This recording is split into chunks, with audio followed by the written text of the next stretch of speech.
I don't know what happened. They kicked me off, y'all. These bastards don't want me to talk to y'all. It's alright, I'm back. Give everybody a chance to get back in here. It's alright. I'm back. We're going to wait for the people to come back. Hi, guys. Thank you for coming back. I don't know what had happened. They threw me out twice. And this is what I mean about patience, okay? They kicked me out twice, back to back. I was like, they being real disrespectful, and I'm going to still talk, so it is what it is. Y'all know how that energy be, you know what I'm saying? And this is my patience, feel me? You can't let stuff set you off, right? I was like, pause, what's that? Yo, they kicked me out, Michelle. They was like, get out of here. Get out of here with your spirit talk.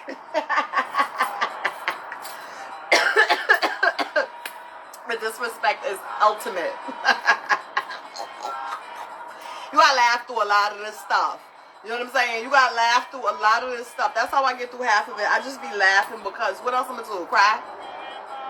It is what it is. Hi guys, coming back. Welcome back. Give your chance to come back in here. I have a few more people. Does anybody have any questions? Hi, Lisa. I don't even remember where I was when they threw me out. What was I talking about? Patience and anger. Yeah, they threw me out curly up after. They just straight put their foot in my back. Pushed me out the door. It's all right, I'm back.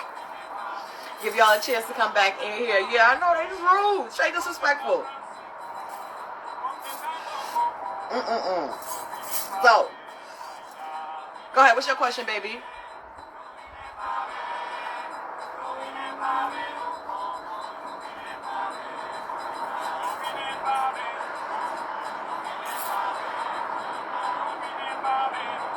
They don't usually bother me with this music, so I'm going to let this rock.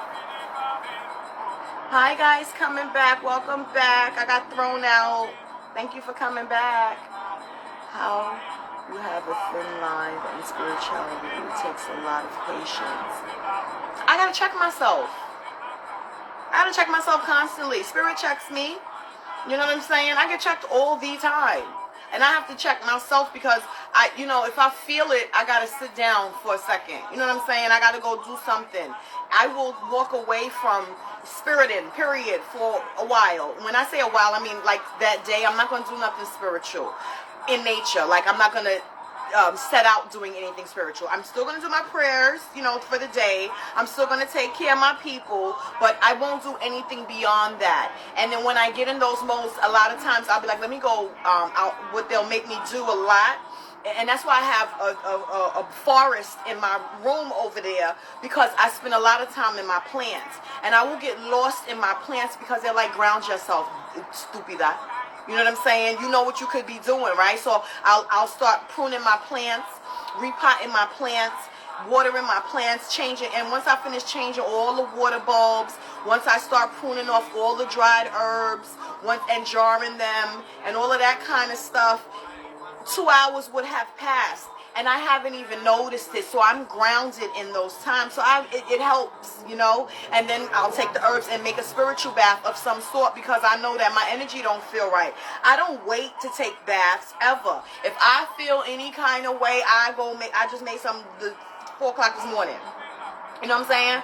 I get up and I make a spiritual bath. The smell of it alone helps me. The prayers as I'm doing it helps me. It changes my energy. It changes my focus. So I have to find different ways to get me out of that. You know what I'm saying? And I know that if I get mad, my spirits get mad. And a lot of times it'll be them that'll be more mad about something than me, because they see a little bit more of the bullshit that done went on. Well, I'll see the surface level stuff, and they'll wait until they calm down to tell me the rest of it, because I can't be so, I've seen their energies be so irate that it affects my body. So, and I've been so angry to the point where I have certain energies that they ride on that shit. So I don't have a choice but to keep it in line, because I end up in jail. Period. They showed me one time, like, as I'm threatening the people right? In my head, this is what they said. Because I'm planning the attack, but I'm planning my escape, right? And I'm saying to myself, no, I'm not saying to myself, they're saying to me, you got 9 miles before you hit a freeway or a highway, bitch. You're going to get caught and you're going to jail. Now, look at where you are. I was in Hicktown, upstate, 7 hours north of Westchester. They was putting me where they put me under the pokey, okay? Put my black ass under the pokey. They was like, you're going to jail, I'm telling you right now. What you think I did? I had to pull it all back in. I had to tell everybody, I had to calm down everything, myself included, because all I saw was me in that suit. And I was like, I'm not doing that. No. So that's how. Planning the attack and the getaway. Yeah, and if there's no getaway, that means don't do it. Because I'm not that person that's hot-headed without a plan. In my head, I'm picturing how I'm doing it, but I'm picturing my getaway. I told you before, I've always been that person to come in places and look for the exits. I got to know where the exits are. I need an exit strategy. Parties, clubs, bars, all of that. You know what I'm saying? So in a fight, that's how y'all get caught, because y'all don't know how to get away. Y'all don't plan to get away. You know what I'm saying? I'm planning that shit, and if I can't see it, I know that I need to sit down, all the way down. And then you gotta look at the person you're dealing with. This bitch is gonna call cops. She's gonna call cops. Hands down. They're coming for you.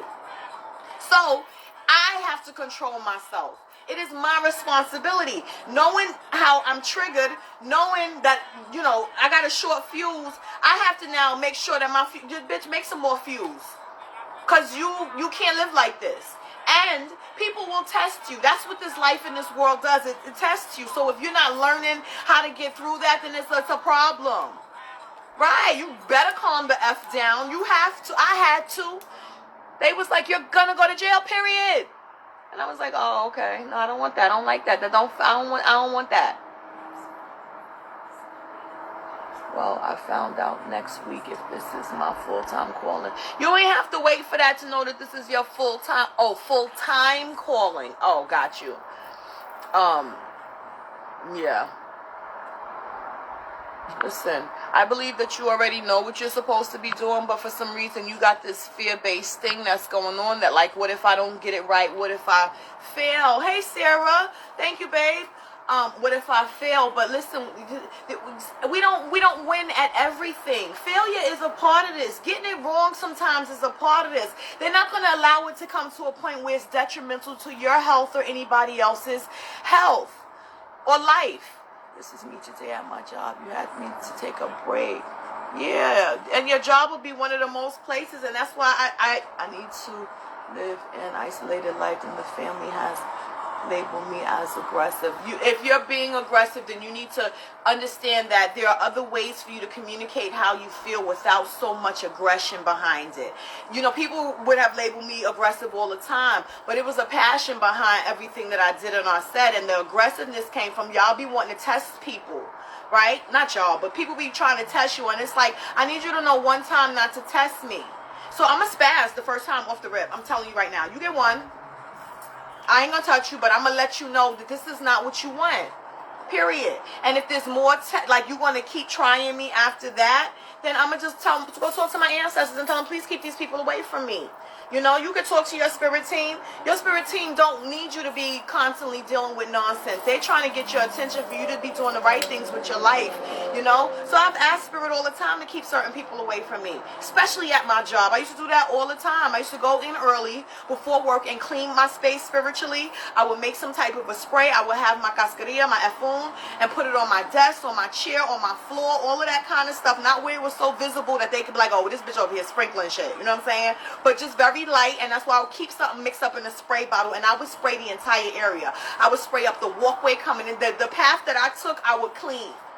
So that would, and it worked. It used to work. Like, it would keep those negative energies, because when you, energy, right? You walk, if you can feel a heavy energy when you walk in, you can feel a lighter energy when you walk in as well, right? So dirty, nasty, dusty energies don't want happiness and lightness and good feeling. They feel like, I don't know what's over there, and they'll go the other way. I had that shit locked down for a minute. I used to do it all the time, to the point where people used to be like, yeah, I didn't even know you was back here. Bitch, you're not supposed to know I'm back here, because I can do my job in peace. Feel me? Or they'll be like, why is so quiet over here? Nobody's over. No, I got everybody's energy at an even keel over here. Y'all do these types of things, but not out in the open where people can see you. They know what you're doing. Do it on the low. Everybody don't need to know what you're doing. I look forward spending the last 10 years of my life in the countryside here in DR, growing my own food and raising chickens. I'm so tired of this systematic life. Yo, for real, for real. You should have seen me in here. My sister brought me a tomato plant the other day. I was in here so hyped up, you don't even know. I'm sick of the systematic stuff too, which is why I am so just overjoyed that I was able to retire early, so I don't have to deal with that kind of stuff. You know what I'm saying? I move when and how I want to move. This is after me putting in 27 years in corporate America. You know what I'm saying? I started very, very young. I started 16 years old. I was working. You know what I'm saying? So I was able to do a lot of things because I did, like, going peak. I was at work with people's mothers. Y'all at school, y'all are out playing, y'all are out doing things, clubbing and stuff, and I'm going up to go to work with your moms. You know what I'm saying? So yes, and growing your own food is taking over and taking control of your own health. Absolutely. You're not worrying about the chemicals and things that are going into that. And it's giving, and you're helping the balance of nature. How about that? You're taking your place and saying that whatever it is that I made a bargain with to take care of Mother Earth and to take care of nature, I am actively doing my part. That's you actively doing your part. Even if you did nothing else spiritual, you're actively doing something that is for the good of the whole of the earth, of Mother Earth, of Mother Nature. You're growing things, fruits, foods from her soils. You're making those soils rich. You're making them fertile. You're fertilizing basically her land. That is a gift. That is a gift back. That is honoring your spiritual purpose. As simple as you think it sounds, it is a big deal. So y'all got to start looking at the full grasp of the things that you're doing and the goodness that comes with that comes from behind that. The respect that you're paying, and you're not even thinking about it on that level, but that's what you're doing. You're fertilizing our soil again. It's an excellent thing.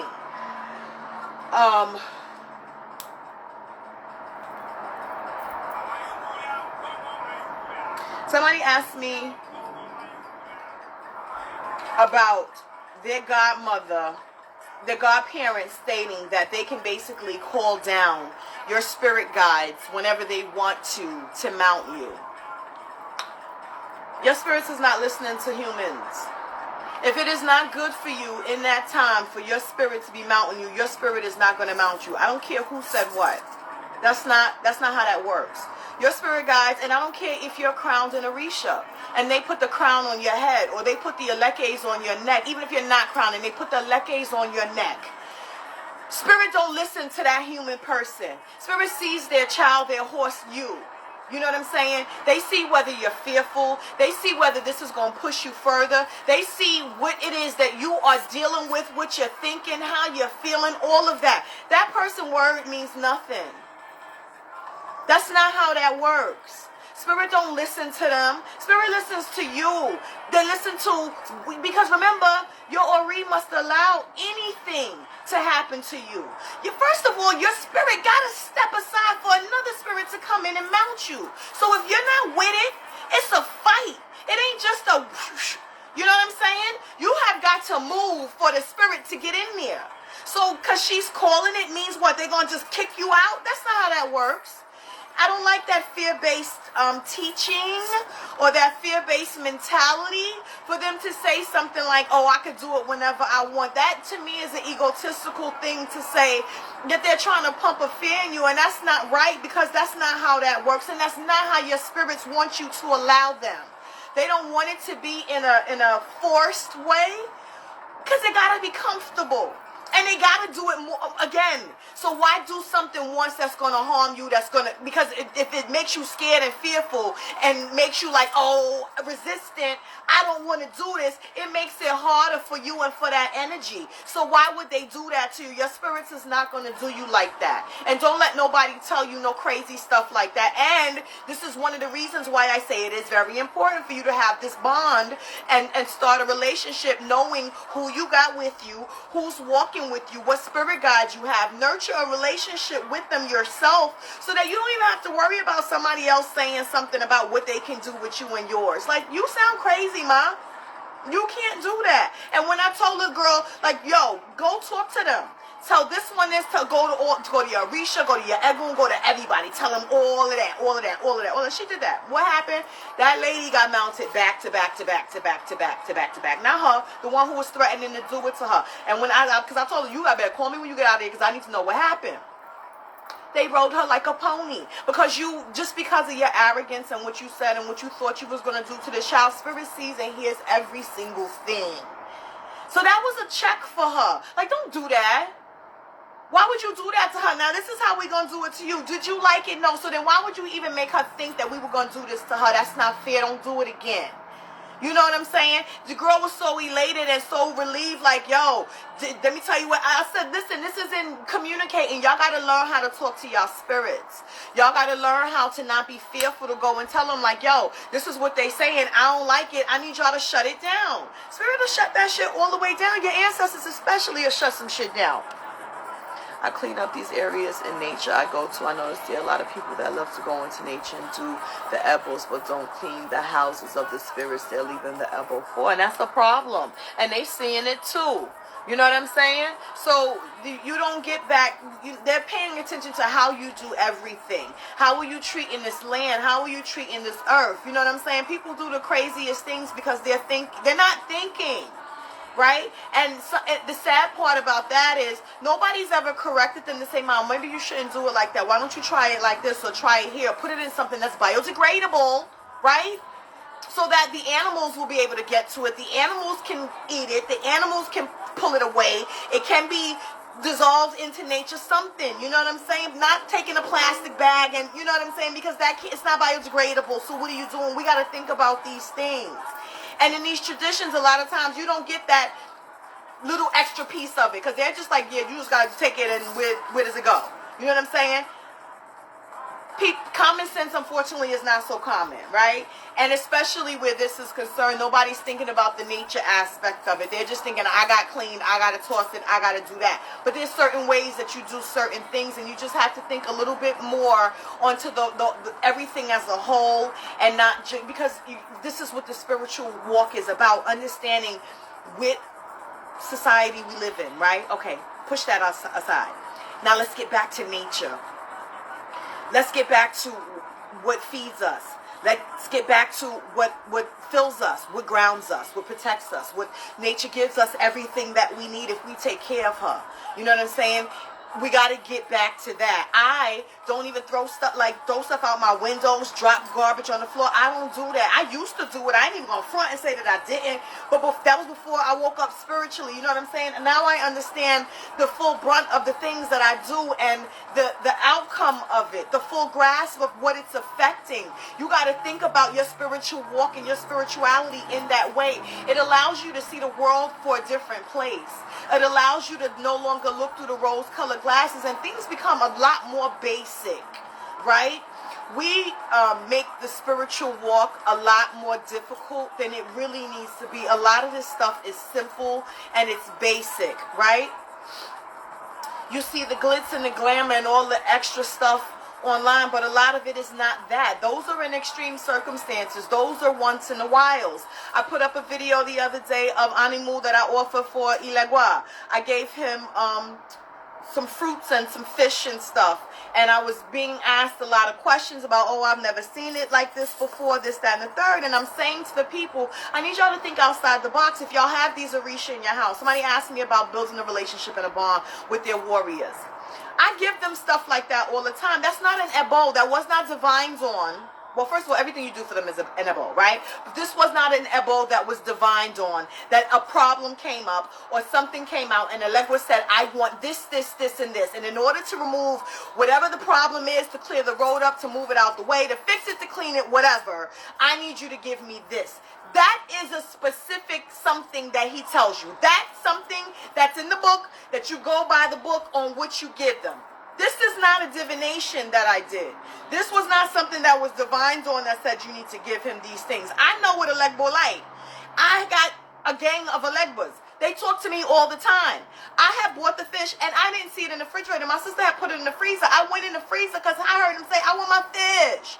So when I looked in the refrigerator, I was like, the fish is not here. He was like, look in the freezer. I opened the freezer. It was in there and it was not frozen. Don't ask me what he was doing. He was like, go make my fish, yo.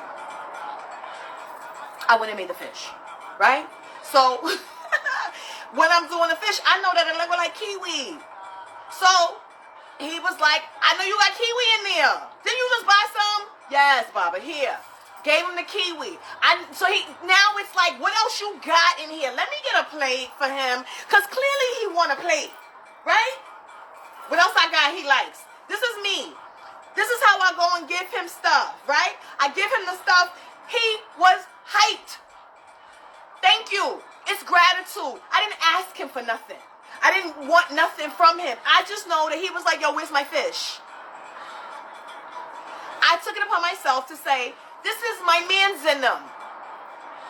I love y'all.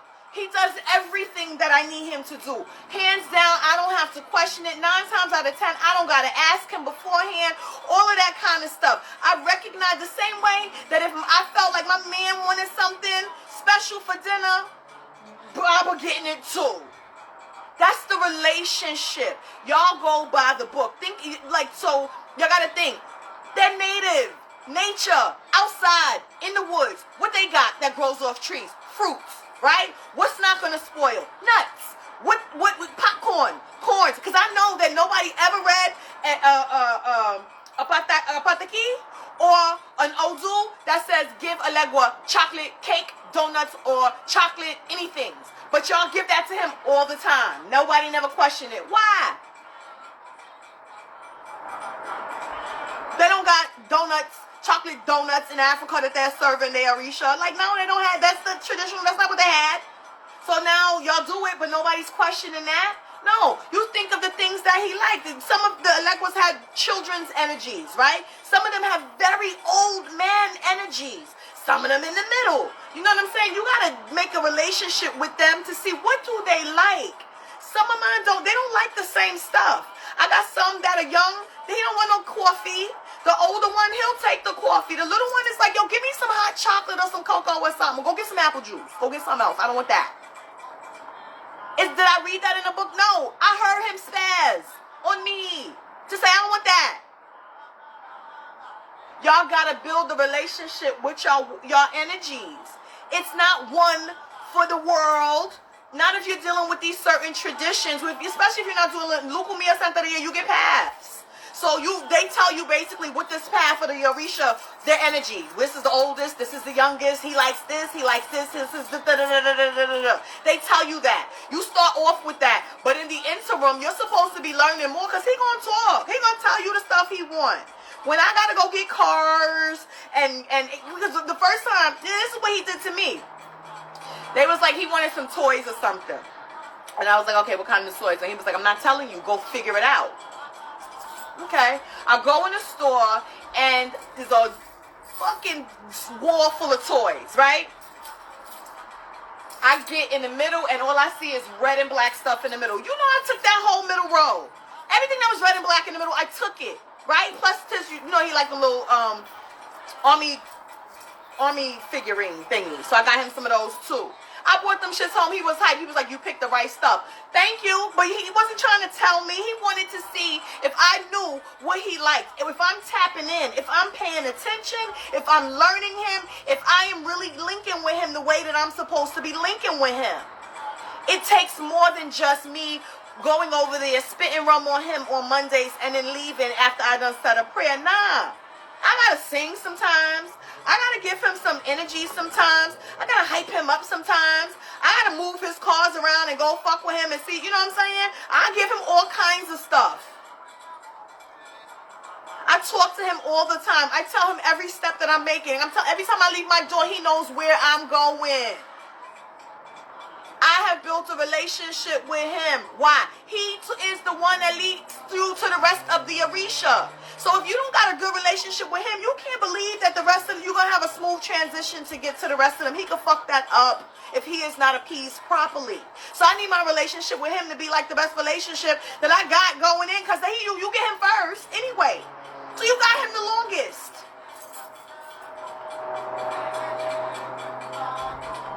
Everything is not book written. Some of it you got to listen to your spirit guides and your spirits. This is why you have them in your house. This is why they tell you got to have me in your house. You got to have me with you. You got to learn them. Right? Ochosi takes anisette. Ogun don't like anisette. So what do? We normally move, like, you know, Ochosi lives in Ogun's pot. So we'll take the Ochosi's pieces out of the pot for that moment to put the anisette on him and then put him back in the pot. We don't put the anisette in the pot because Ogun don't like that, and that's his pot. You could put the gin in the pot because Ogun like the gin and he'll even take the rum. But that anisette is sweet. He ain't with that shit. He don't want that.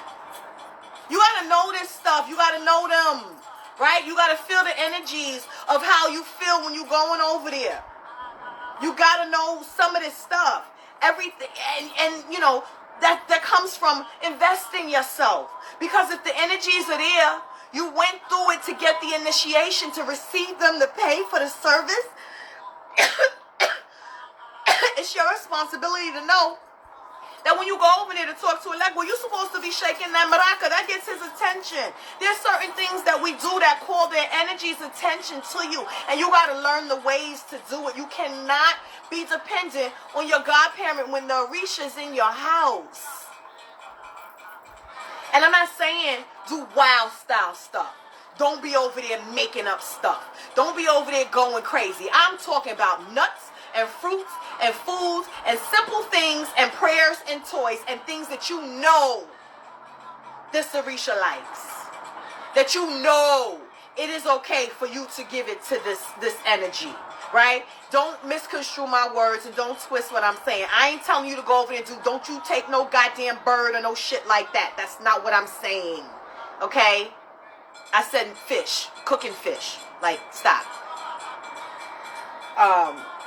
So y'all gotta start learning more. You gotta start finding out more. You gotta start asking your godparents more information, more prayers, more odus, more patakis, more stories. I need to know the reasons why there are so many patakis, why they're the odus or what they are, why the information is there. Is because most of these Orisha, a lot of these Orisha have lived multiple existences in the human form on this plane.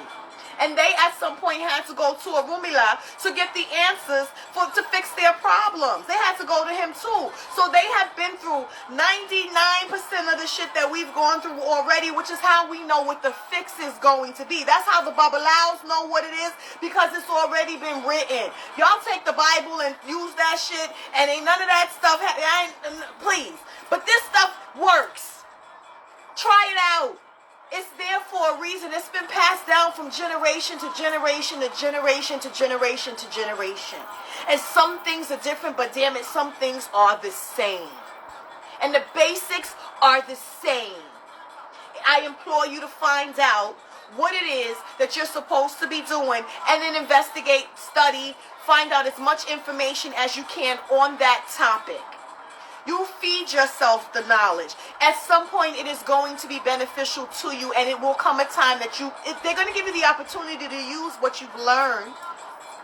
They appreciate the fact that you've given energy to give yourself some knowledge, to learn about them, to learn how to communicate with them, to learn what it is that their energy is bringing forth and supposed to be giving you, assisting you with, guiding you with, showing you.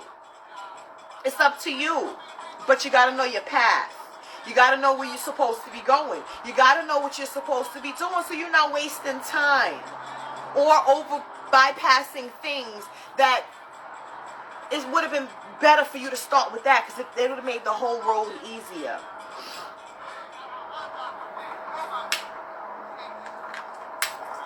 I was asked, how do you identify what spiritual practices in your bloodline? Y'all got elders that's still alive, that if you ask them some questions, they'll start spilling. I say that all the time. That's the first thing, right? Without that, it's the divination, it's the reading, it's the medium, it's the misa. That's how you do that. That's how you can't, unless you're spiritually inclined to see and hear spirit yourself. How you gonna know it? You gotta ask. You gotta have someone who can identify that for you, in order for them to be able to tell you what's there. And then once you identify the energy, you'll start to connect more with that particular energy. But then you also have to know what your gifts are, because everybody thinks that you're supposed to always just hear the spirit, or you're supposed to see the spirit, or any of that kind of stuff, and that's not how it works for the most part. You know, it'll be some stuff, and it's sometimes they want you to work it all. You know what I did the other day for the first time? I've never done this before in my life. Spirit writing. I've never done it before, because I've seen people do it, and I'd be like, what the fuck are they doing? I ain't doing that shit. This is me. I was like, I be sitting here scribbling looking stupid. Baby, let me tell you. They was like, go get a pen and a paper. I was asking a question that I wanted the answer to, and they was like, I'm not telling you. And I was like, why? And they was like, you gotta figure out another way to get the answer. And I didn't want to go divine, because they was like, told me to figure out another way. That means don't do what you usually do, try something new. So I said, okay, I'm going to try it. So when I got my pen, I got my paper, I sat there, and I asked my ladies the question. And I took the pen, and I sat there, and I let my hand go. The first time I looked at it, I got the first letter. I was like, I don't know what the rest of this shit look like. I wrote it with my fucking feet, right? Yes. So I said, I'm going to do it again. I did it again. I got the second, no. The first, it looked the same, but it was clearer in the writing. Now, the first word went with the first question. The second word went with the second question. So when I looked at it the first time, I said, okay, I got it. I wrote that down. I went and asked. They said yes. The second part, I looked at it. I was like, they said, shut up. I looked at it again, and I kid you not, every letter was clear on that paper when I looked at it. And I wrote the name down, and I said, is it that? And they said yes. When I looked at the paper again, it didn't look like the name that I had just seen, but it was close enough to have like some of the consonants in it. And I said, holy shit, it worked. I went running around the house showing people. I did this week. Running around the house showing people. I was like, look, tell me what that say to you. And they was like, well, it says this. I was like, okay, we got that part. That's what the first one, right. The second one, they was like, I don't know what the fuck it is. I was like, it's this. They was like, oh shit, I can see that now. You gotta trust them. I bugged myself out this week, constantly learning something, opening myself up to fail, because nobody said that shit was gonna work. I never tried it before, and I said to I was talking shit about it in the past. Yes, I was. Sure was me. Yep. I was like, that shit ain't gonna work. I ain't doing that shit. Bitch, they made me do it, and it worked. And I was like, wow, it's so crazy how, yeah, these spirits are amazing, cool waters. It's not even funny. I just was so gracious to them, because they're like, don't limit yourself. Stop saying what you can't do. Stop saying what's not going to work. This ain't you. It's about us. Feel me? We're going to do what we need to do for you so that you can get what we need you to have, which is multiple ways of communicating with us. If you can't do this, bitch, you're going to learn how to do this. If you can't do that, bitch, you better learn how to do this. If you can't do this, bitch, you better learn how to do this. How am I sitting here telling y'all, don't be scared, try things, and here I am not doing the same things that I'm telling y'all? They was like, go get a pen and a paper now. I was like, I sure was. And I sat there until I was like, I'm not. And as you look at it, because I'm calling their energies, because I know who I'm talking to and I know who I'm asking, I'm like, yo, what is this? What is this? And she was like, clear as day. I didn't hear it here, but I heard it here. And when I looked at it, it formed on that paper. I was like, true. Let me stop talking shit about this spirit writing thing, because it works. Yes. I can only sit and smile at your soul. Yo, I'll tell you some things. Let me tell you something. This has been a week. I have been so tired. Listen, when I'm helping somebody do something spiritual, it don't matter what's going on or how tired I am, I have to make sure that I am up. So I be up, like I just be awake, right? And I'm trying to do a reading for somebody, and the spirit didn't want the person to get the reading. So I'm like, I had to tell my spirit, like, yo, go over there and regulate, please, yo. She went left. She went left. I was like, thank you very much. Like, but I got to be on point for them to be able to do something like that. You got to be on point for your guys to be able to do stuff like that. And it is in the balance, right? Respect is a humongous things. It's a humongous, girl, that ain't even a question. Some days I might sleep 4 hours. Some days I might sleep 7 hours. Some days I might get 4 hours here, 3 hours here. You know what I'm saying? It's never, there is no such thing as a schedule with my life, because spirit ain't got no schedule. You know what I'm saying? And they know that, bitch, you retired. There's no reason why. You the one, honey. Yeah, Lode. Mother of spirits, that's you. Big bang. You. Everybody else gotta get up and go to work. You don't. Come here. I'll be like, here I come. What I gotta do? Let me get a cracker or something so I don't pass the fuck out in this moment. For real, for real. Like, when I say heavy is the head that wears the crown, it be exhausting sometimes. But this is okay, because next week I'm taking off. I'm have my time. This weekend I'm taking off. I'm gonna have my time. You know what I'm saying? But you gotta plan your downtimes in this. You know, I don't get a lot of downtime, but I have to make myself take some downtime, because I do a lot. And you can't know, I'm human. Right? I'm still human. You can't do so many things that you get so bombarded and never take some time for yourself. Me and Kofi be up all the time. Kofi, it be 4 o'clock in the morning. I think I'm like, I'll be like, yo, why is he up? I'm up too, so what the fuck am I asking why he up? Bitch, we up. We be up. Spirit be up. My spirit's like nighttime. Especially my other ones. But my ladies too, everybody, nighttime is their time. So I'm up at night. People know, like my sister, she'll take the day shift, the night shift. They be like, you don't need to up, call her. For real.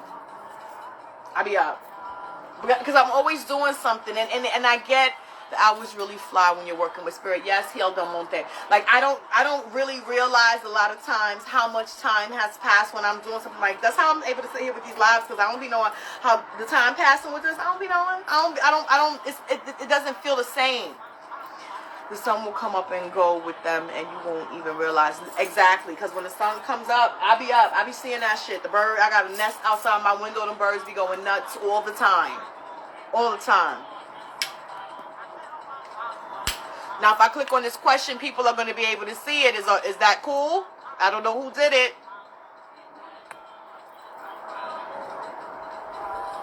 So meditating when you're by yourself, is it safe or risky? Meditating by yourself is not risky. You should be meditating by yourself because it's quiet. You're not asking for spirit to take over. You're just asking for some clarity. You're just asking for some communication. You're just asking to center yourself.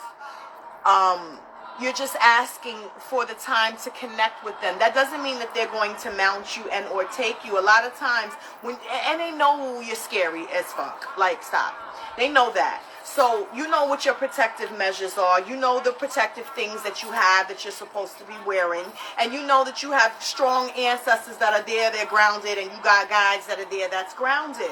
So you set your intentions, right? I always say that even meditation should start with a simple prayer. Everything that we do is with the permission of God. So we always ask for God's permission to look out for us first and foremost, right? And then He allows for the ancestors and your spirit guides to look out for you as well. Fuck that. Throw St. Michael in there too, and stretch your angelic wings around me, St. Michael, and your protective light, and stand behind me with your sword and make sure that I'm safe and protected in this moment, that my energy is safe and that my spirit is safe. You came here to protect humanity.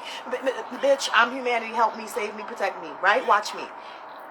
And then you do your meditation, right? But you do safe meditation. You don't do nothing with the Indians because ours are a little, no drum. Don't do a drum, Indian drum beat. You don't do that, okay?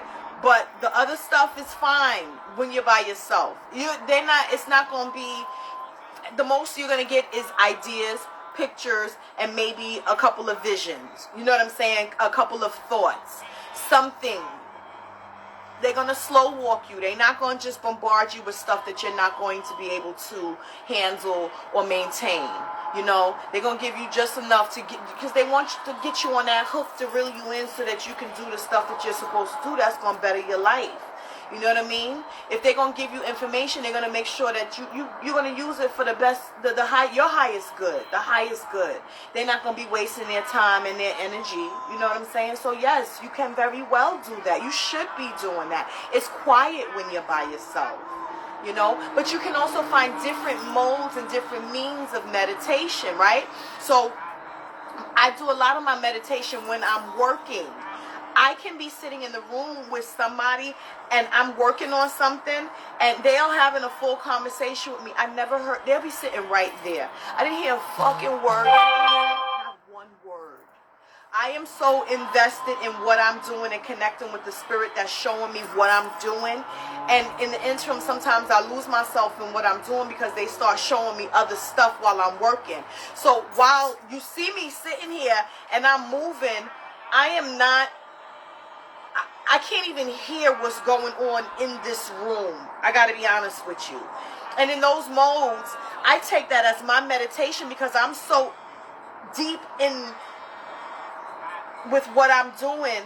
That is me and my spirit's time to communicate, to link, for them to show me things, for them to show, because they show me how to perfect things all the time. I had made some sleeves on a Madonna dress the other day, and my sister was like, how you did that? I was like, bitch, don't ask me. I don't know. She was like, the fit is perfect. I was like, sis, listen, I didn't use a ruler or nothing. I don't know. That lady told me to do it like this, and this is how I did it. And as I'm doing it, they'll show me, flip it this way. If you flip it this way, do it this way. And then you got to flip. It'll be weird, like stuff like that. I don't do anything of where spirit is concerned by myself. I don't know how I do half of it. I know how I do half of it. They don't show me how to do it. They show me. And they're like, just do it, just do it. And I don't question it. I just do what I see. And it works out. Sometimes I may mess it up because if I see it, I might go too fast, right? No, it's never perfect on the first. Sometimes it don't be perfect on the first thing, but I won't get frustrated. I'll sit down and I'll sit it down for a second. I'll go smoke something, right? Go eat something, go drink something, give it a break, right? And then tell spirit, like, all right, I'm going to try it again. Y'all ready? Y'all ready? All right. Shake it off, try it again, come back and do it again. And sometimes it'll just be that particular spirit is finished working for the night. She don't feel like doing no more. She got something else she needs to do. So put that down for right now. And if you need to go do something, bitch, go do something else. Right? And I'll go do something else. I'll come back to it the next day and it'll work without a problem. So it is just in question with the Muneka specific, right? The Ibeji? What you mean? I don't understand, my love.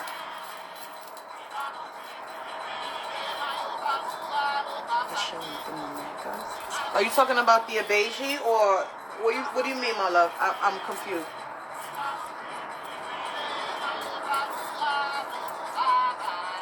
Does anybody have any questions, any clarity? You would make it 2 specs, any doll. Oh, yeah. I just need the measurements. You know what I'm saying? If you give me the measurements of the doll, then I make clothes for the dolls. As long as I have the measurements. But y'all gotta know how to measure the stuff. You know what I'm saying? I've had plenty of people ask me for stuff, and I'm like, what's the measurements? They're like, I don't know. But how am I supposed to make it without the measurements? Because I don't let you send me the doll. Like, I need the measurements, and what I'll normally do is I'll find a doll that has the same type of measurements so that it comes out perfect. I like to do stuff like that. So when I send it to you, I know it fits. Patience is a virtue in this. You guys have got to have patience in this. Spirit does not give you everything at once. It doesn't bombard you with stuff. It does step by step a lot of times so that you can build on what you have and then go from there. They want to see how much you're investing, how much you're adding on, how much you're learning yourself, how much you're putting into it to see where it is that you are going to be able to go, you know, to see how much can they give you, how much can they put on your plate, and you can still be able to handle it. Hello to everybody that's coming in. Good evening. So you just have to take your time. Yes, patience. Take your time and don't be so hard on yourselves. But don't be lazy. I see a lot of people like to say, oh, people want to rush you, and you know when you're being lazy, and you know when you're dragging your feet. You know what I'm saying? You know when you're just taking your time, and you know when you're not doing enough. If you can say to yourself and be honest with yourself and say, I could have did more, do more. You got to hold yourself accountable, because the Spirit's going to hold you accountable. Your elder doesn't always see what you're doing. Hi, Queen. Your elder doesn't always see what you're doing, but it is up to you to grow, right? You're supposed to be in this to grow. We go into these spiritual walks because, A, our health is in jeopardy. Our lives are in jeopardy. Somebody done did some shit to us. Something done happened to us. It's usually something like that. Not often is it, I woke up today and I was like, you know what I'm going to do? I think it'd be dope to be spiritual. No, it's usually some shit that happened to you that done turned your eye to say, I need to be doing X, Y, and Z, right?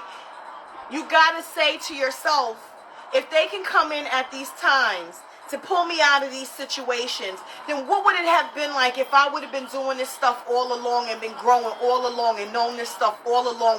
Where would my life be right now? You would be in a completely different place right now. So do that and looking at that and say, 5 years from now, I'm going to have everything that I know that I'm supposed to have. Spiritually, all of the knowledge, all of the wisdom, all of the empowerment, all of the accolades that I'm reaching for everything that's supposed to be for me. But you got to know what you're supposed to be for you. But baby, you can't be lazy. And you can't, if you checked out of your life, how is Spirit supposed to help you in your life? You're the source. You're the one that's in this physical existence. They're not here no more. They don't have a body. They can't move freely the way that you can. So they use us, right? As a balance, as a barter. They use us, our energy first and foremost, to start off what it is that they can do. You gotta empower them. You gotta make them strong. You gotta elevate them. You gotta make sure that your energy and your frequency is even on the right range for you to hear them properly. People don't understand, and that's why we go so hard about the cleansing and the protections and all of those things, because if you're in, that's like you being, because I'm trying to think of a scenario, because the hell is a Christian thing, right? The hell is on earth. There's no such thing as a place that you go and you just burn forever. That doesn't happen, right? The hell that we make up is in our own minds. We don't want to lock ourselves in that man-made hell by not giving ourselves the opportunities to be more, to have more, to grab at more that is available to you. You guys have got to understand how powerful your Ori is, how powerful the part of you that remains in the heavens and works in conjunction with your physical form here, how powerful that is. If you can speak greatness into your own head, into your own Ori, into your own life, knowing that you're lazy, knowing that you gotta say, Ori, wake up. Origio. You asking your Ori to wake up. You're asking for the spiritual spark that remains in the heavens to come give you just a little bit more of what you're supposed to have, which is forethought, which is clarity, which is guidance, which is direction, which is all discipline, discernment, all of those things that you need to move forward. You got to ask your Ori for it first.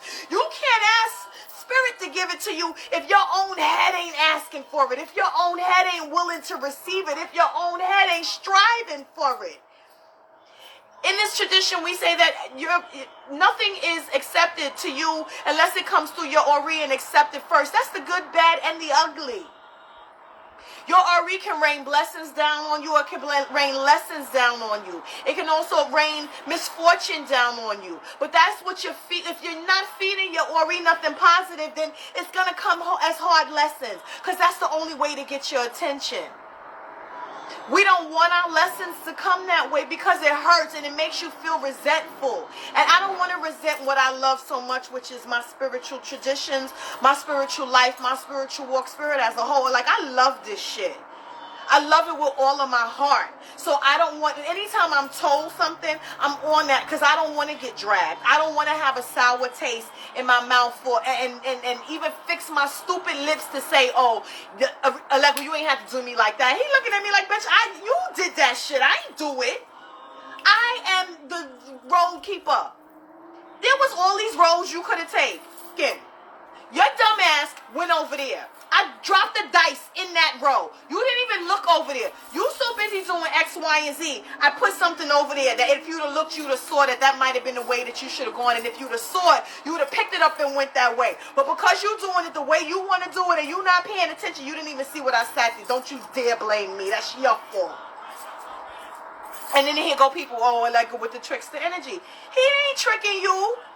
He's giving you your free will option to do what you want to do. So if you the one that gave him a plate of food like I gave him, that motherfucking dice in the roll would have blinged out nice and bright for you like it does for me. Feel me? Did I get where I'm going? He look out for me because I look out for him. And I give him the utmost respect. And I know what's good with him. And I know without him, what the fuck? And I mean, and that's in all, pick a tradition. There's a gatekeeper and a road keeper and the one that stands in the middle in any tradition that you look into. So if that ain't your friend, the one that stands in the middle, you got a problem. That's gonna be my best homie. Are you serious? I need a smooth transition across the board. I don't care what road I hit. I don't care what land I touch. I don't care where I'm at. I need you to smooth this out for me, Baba. So he's spoiled. Y'all spoil your man, y'all spoil your kids, all that. The spirit's not. And it's not good to spoil them. Don't get it twisted when I say spoil, because y'all wouldn't even think to do something like that. Because he don't get that every week. He don't get that, you know what I'm saying, all the time. But anytime I'm eating a cookie or candy or something, the shit, he wants it. He wants it. So I'll give him a cookie. I'll give him 3 cookies. You know, 3 is his numbers. I give him 3 of this, 3 of this, 3 of that. Anytime I got fruit, I give them fruit. Cuties. They love the little cuties. I give them my beige, they're babies. They're kids. They like that shit. I give them that kind of shit all the time. They like apple juice. Think of the energy that you're dealing with. When you get this information about the energy that you have, ask some questions. And it builds upon it to say, all right, then they must like this, and this too. The beige, that thing when in tradition, chicken and rice, yeah. Candies, yes. What do they have here? They got Ninja Turtles and stuff. My kids got Jacks. My kids got a toy box. My kids got all kinds of stuff. They're babies. They're kids. They're blessings. Twins are blessings. You know what I'm saying? I know what they are. I know what they do for me. I want them to have whatever makes them feel their best them. You know what I'm saying? Well, the kids, you got to give them stuff where they're going to tear up your house. I don't need confusion and craziness running through my house with all of the kids' energies and spirits, right? Give them toys. Go play with the toys. I just don't give them loud toys because I don't need to hear nothing in here loud being blown or none of that shit in the middle. No, stop playing. Don't do that. Don't do that. Some of them got whistles, right? But I've told them and given them these whistles. Let me tell you something. You don't blow this whistle unless it's danger. I'm not playing with you. Don't be having me scared here and whistle blowing in here, because I was very hesitant with giving them whistles in the beginning. It took me years to give them whistles. I was like, I'm not playing with y'all, especially a leg. I was like, check this out, homie. You play too much. Don't do that. So it's like, all right, I ain't going to blow it. I'm giving this to you to blow in the case of an emergency. If there's something that's cracking that I need to know, and you know that sometimes I just be off. You know what I'm saying? And nobody's on 100% of the time. I'm not even. I'm not going to say and act like it. No, I'm human. Get the fuck out of here. Take these goddamn whistles. But don't you blow these motherfuckers unless there's a problem, please.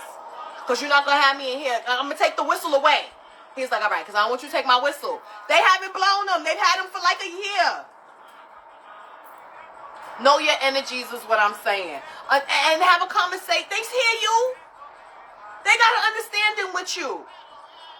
If he going to bother you, he going to blow that whistle. You know what I'm saying? But he don't have a reason to bother me because I be in their face so much. And you know what I'm saying? I made that relationship with them. Even Lucero, I be like, yo, come on.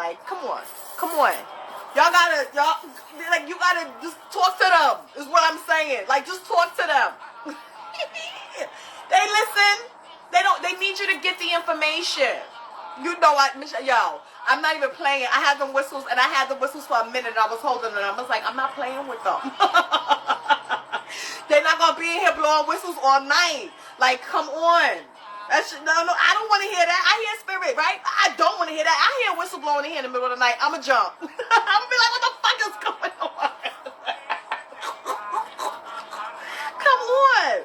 I watch nothing but scary movies all day. I can go to sleep watching scary movies. And it don't bother me. But let me hear a fucking random whistle come out the dark. Bitch, are you kidding me? I'll tear all this shit up. I'll tear all this shit up. I ain't even playing. Don't play with me. Hurting just to get you out his face. I swear to you. I swear to you. But I go over there with something. So he be like, what you got? I be like, here. Because he want to see what I got. I know how to go over there. I ain't just going over there with nothing. I'm taking something with me. Here you go. Have this cookie. Have these. I got some. Don't let me. Them kettle corn popcorns. Oh, he's on those. Any of them chewy candies. We be in here fighting over them Starburst, but the chewy ones. They got all of the nice flavor. Oh, I'll be like, Mama, can I get some of your candy? I was over there yesterday. I was like, I need something sweet. He was like, take 3. You take 3 and back up off my bag. I was like, okay.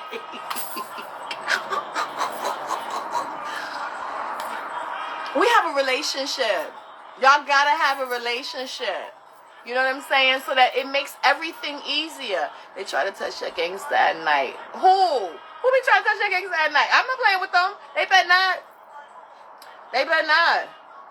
Yeah. If I see something, I'm going to be anxious. I'm going to have me turning off all the lights to go to the bathroom. If I hear some shit, I'll be on higher alert when I see shadows.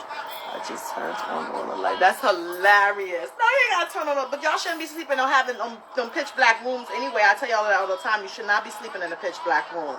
Like, that's not good. Spiritual people should not. You know, we have night lights. Get them little pretty Christmas lights, the all white ones. They come in colors now. They don't got to be all rainbow colored. They come in one color. They look pretty. Put them reflecting things on the ceiling and make it look like stars. When the light goes off, it lights up the room. Do some of that. You know what I'm saying? A lot of this spiritual walk is spirit trying to see, what can you figure out? How can you figure out something to make sure that something works for you? A lot of this stuff is like, can you figure this out? They want to see how is your brain working?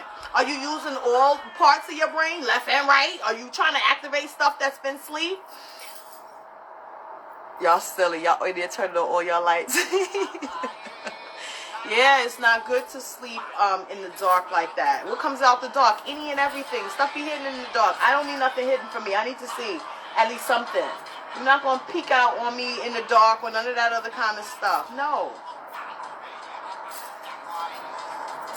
As much protections as I have, and as much Orisha and Spirit and Palo and pick a spirit, it's in this house, right? I don't play that. I'm not doing that. I'm not giving it nothing to chance. You know what I'm saying? I'm not leaving anything to chance.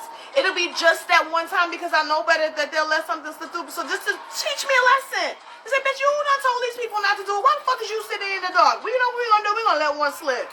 Something to scare me. Like, listen, right? Because they'll do that to you. I'm not playing that game with them. They're not going to get me like that. Should be, for real, should be lingering and lurking in the freaking dark. Yes, and that's why y'all gotta clean y'all houses. That's crazy. I've always been scared of the damn dark. Now I know I always have to have a light. I love you. I love you. Hey, baby. Hey, Monique. Listen, y'all can't be living in the dark. Searching for an avocado nightlight. Listen, use whatever you can. Okay? It is what it is. You've got to. You've got to. Protect yourself. I need everybody to be safe. I need everybody to be protected. I need y'all to link with y'all spirit guides. I need y'all to know who's who, what's what colors do they wear, what do they like to use. When y'all get these readings and y'all get these misas and y'all do these, start talking to these people that have the intuition, ask them, well, what color is she wearing? Does she have an accent? Where is she from? You know what I'm saying? Does she read tarot cards? Does she don't read cards? Does she read this? You know what I'm saying? And you can give them direction. When this particular energy comes, make sure that she touches me here. Make sure that this rings. Make anything. Pick it. Whatever it is that you're going to remember that goes with that spirit, you do that. Do spirits run? I swear something. Yes, they run. Are you kidding me? They dip. Hell yeah, they run. Hell yeah, they run. Are you kidding? Yes. Yes. Now, why would something be running past you? They ran past you just now? You need to listen. Spiritual cleansing of your home and your body is extremely important. My ears been ringing like crazy. It's at them talking to my ass. Sometimes you'll start to hear ringing when it's trying to open up again. That's not them talking. They don't talk in a ring, right? But remember, it's a frequency, right? So you're trying to get on the right frequency so that you can get the information. You need to be doing more meditation. You need to be doing more head cleansings, like full-on head cleansings. I don't know when the last time you had a rogation, but you may need to have a rogation too. And when I say head cleansing, I mean like head washes. You got to clean up the muck and guck so that the frequency is able, it's energy, right? Frequency, it has to move. If there's too much of things piled on, it keeps it from being able to vibrate out the way that it's supposed to. So when you clean that off, it allows for the frequency and the vibration to become clearer. It's a clearer transition. It's a clearer area for you to hear, right? And remember, even because in the beginning, like even still now, sometimes I'll get the ringing in my ear. When I have that, I'll go sit down somewhere, clean myself off, and I'll sit down with energy, right? If you have a Boveda, go sit at your Boveda. If you have an ancestor altar, spend a little time more at your ancestor altar. Make sure you have a candle. Make sure you have water. Make sure that your head is covered, and start seeing what you pick up. Do a quick prayer or do some type of prayer and just sit there quietly and ask them, does anybody, I need to know if there's a message that I need, if there's information that I need, if there's something that I need. I'm trying to give y'all my ear right now for y'all to communicate it with me. I'm going to try to hear it this way. Give me a vision. Give me something. And sometimes you won't get nothing. Sit there quietly. Sometimes you don't get nothing. Sometimes it's just the energy between you and them. What do we do sometimes? We used to do this all the time, where even with the ancestors, right? When you're going through something and you don't know where to go, right? So we use the book of Psalms. We use the Bible for prayer all the time. I come from a line of preachers. I tell you, so looking at me, you wouldn't think that, but I come from a line of preachers and spiritual churchy folk, right? I also come from the brujas, right? The witches, the paleros, all of that. I come from all of that. It's in my line. But we still use the Bible because we know that the Bible are words, and words have power, and there's prayers there that my ancestors have read over and over and over again. They've used these prayers over and over and over again. So they know what chapter, what book, what verse I need in that moment that's going to give them a charge of energy, and that's going to help me feel better. Why? Because their energies are coming close, because they know these words. They know what's being asked of them. They know what my intention is. They know what I'm going through. They know what I'm feeling. You guys have to understand that the time that we spend with our spirits' energies, they give us that energy back a lot when we need it. When we're low and we're feeling out of sorts, or we're feeling just not ourselves, that's the time to go over there and sit there and talk to them and get some of that energy that you've been dishing out all day, every day for the last X, Y, and Z years. They're going to give that back to you. And they'll find a way to get you the assistance that you need, to get you the clarity that you need, to give you the message for the day, whether it come up through your feed, whether it come through a song, whether it comes through something that you've seen for the day. They are going to make sure, as long as you're open to it. But you got to be open to receive. You got to be clean, right? Clean energy, clean hands, clean hearts, clean tongues, clean minds. You can't be out here doing people dirty and thinking that you're going to get something good back. That's not how that works, babes. I had a dream where I clearly heard myself say, I got this, but I wasn't me. I looked down and had some gorgeous leather high pants in huge toes.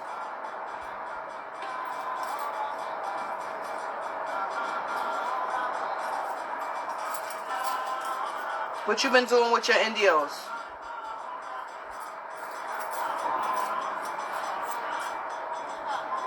What have you been doing with your Indios? Because I know you got some back there.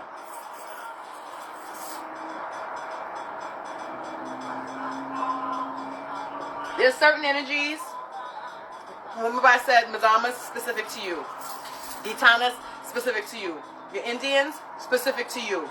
Your natives, specific to you. Certain Congo energies, I didn't say Palo. Certain Congo energies are specific to you. Remember, if they lived a life on this plane, that was a person at some point. That person's energy worked with you. They don't work with me. I don't know your energy. I don't know your Madama. If I'm doing a reading and they're talking, that's when I'll get the information, and that's it. You know what I'm saying? My ladies are my ladies. Your ladies are your ladies. What are you doing with your Indio? He's saying we're going to be all right. You're going to be all right. You are going to be all right, but you got to trust the process. And then, like, what do you do with them, right? Do you, and you have to remember, when they're saying, oh, Indio, right? You got to know what kind of Indio you got. Is it a chief? Because his headdress is different than a warrior's headdress. The medicine man looks different. The Indian women and the Indian girls, their energies are not the same. Because I remember one time I was doing a reading for somebody, and we knew she had an Indian, but we were trying to figure out what it was. So we asked about a woman. They were like, no. I said, ask if it's a girl. They said yes. So it's specific questions. Like, you can't say female. All right, female, what? Is it a lady or is it a girl? Right? They're younger energy, so you got to know who it is. Right? And then you got to know, well, what do they do? I got some that read tarot cards. They do all kinds of stuff that you wouldn't think of, right? But for the men, the chiefs and them, there's certain things that they need, right? There's certain things that they like. Remember, when I'm doing my research and I'm reading certain books and certain things, and I have old books. I have really old books. And when you're dealing with the natives, the women used to be the ones that set up when they went when they went to different areas to live, habitate, whatever. The women would be the ones to go and set up the tents and the living quarters, right? They would be the ones to set up everything, right? So what do you give them? Well, what would they have had with them? They would have had rolls of furs, skins. They would have had dried herbs and things hanging. They would have had dried grains, dried jerkies, fruit, nuts, berries, those types of things. They would have had cornmeal. They would have had rum. They would have had cigars. They would have had pipes. They would have had hatchets. They would have had knives. They would have had bows and arrows. They would have had skins. They would have had certain kinds of bows and arrows. Certain kinds of arrows. Look into the rocks and the crystal, because a lot of the crystals were shaved down to make arrowheads. Look at the different types of arrowheads. Look at the different types of feathers that they would use for the smudging, right? Coffee, always, right? Some of them rode horses. So would you have something of a horse? Quite possibly, right? Moccasins. Maybe you might need a pair of those. This man, you said he was barefoot. Okay, but he had leather pants, so skins and things of that nature. You got corn all the time, right? Grilled the corn. You know what I do? I have wood bowls. I get a bunch of wood bowls and stuff like that, and I use jicaras and that type of stuff. And sometimes I'll go around the house and make little care packages for my warrior energies. All of those. I'll make little care packages, and it'll have all kinds of, I found these exotic jerkies, right? So I buy bison, like old school shit. Elk, they do the salmon, they do the duck, they do like all of those types of things. Like bison and elk, those, and buffalo. I buy that kind of stuff. These places in Colorado, and I found it off the internet, they make gourmet jerkies, right? I'll make a packet of that. I'll put some dried nuts. I'll put the corn. I'll put fruit. I'll put those types of things. And I'll give it to them because remember, if they have to go out and fight for me, this is home for them. They remember this. They remember the women packing these packets for them and them going off to do what they had to do, but knowing that they always had food. You know what I'm saying? They always had something to nosh on. Their bellies were filled. If they caught something and they cooked it over the fire, that's one thing, but they always had something to sustain them. I need them to be sustained. Feel me? To do the work for me that I need them to do in the spiritual realm while I'm working here in the physical realm. The things that we give them here in the physical is for them to use on the spiritual realm, for them to do what they need to do for us. So I need to make sure that they have sustenance, that they remember that they have the things that they need. What was maize? Maize is corn that they made sure that the children were fed and they were able to eat, right, and provide for their young. They made all kinds of things out of corn, right? That's one of the staples that I give them all the time. I'll give them a shot glass with cornmeal in it, but I'll also give them corn. I'll give them toasted corn. If I make corn on my grill, I'll make sure that it's in the husk. I'll pull the strings out, clean it, put the husk back on it, put foil around it, and I grill the corn, right? I do that for Allegra too. I have an issue of the world that's outside. He make me go take him shit like that too. Cornbread, all that kind of stuff. They get all of that kind of stuff. Listen, I had made a bargain with all of these energies. At some point my spirit has, because that's why they're here. So it's my responsibility to make sure that I take care of me, but I take care of them so that they can take care of me. I'm thinking beyond just the physical of this. I'm thinking on a spiritual level. What was your life like? What did you have to do? What did you sustain you? What do you remember? What did you have? I'm going to make sure that you have something of that so that you can do your job well for me. That's like everybody, y'all, when you get with your man, you want an engagement ring. Why? You want the promise of a marriage and all this other kind of stuff. You want to show that this is whatever you want to show, right? You want something. You want recognition. This is how you recognize them. I love this live. I just want to be closer to my ancestors, and this has helped me. I feel like the woman in my lineage led me to Madama. I'm trying. You got to find out more about her then. And you have to ask her. Ask her. You know what I'm saying? Like, show me something about you. Show me what you like. Show me you. Show me what color you wear. Show me what tarot cards you want. If you read cards, you got to ask them. Because remember, in the beginning of this, I said I was trying to find out their names. I'm not telling you just to tell you, because they're not going to hit them. I'm not telling you, go figure it out. That's what he told me. I had somebody come over here that I know he talked to Spirit Tweet, so I was like, what you heard? He was like, they not playing with you. They told me to tell you, don't ask me either. I was like, that's some bullshit. It was like, we're not playing with you.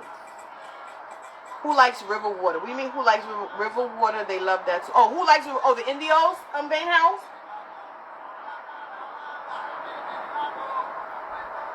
I got a waterfall for mine. You just think they live by the water. Anytime there was a reservation, there was a river near. You know what I'm saying? The river, oh, Indios. Nature. You got to remember that these are the things that they used in nature. They took care of Mother Earth. They were in bond with her. You know what I'm saying? They valued her. This world that we live in everything is of excess.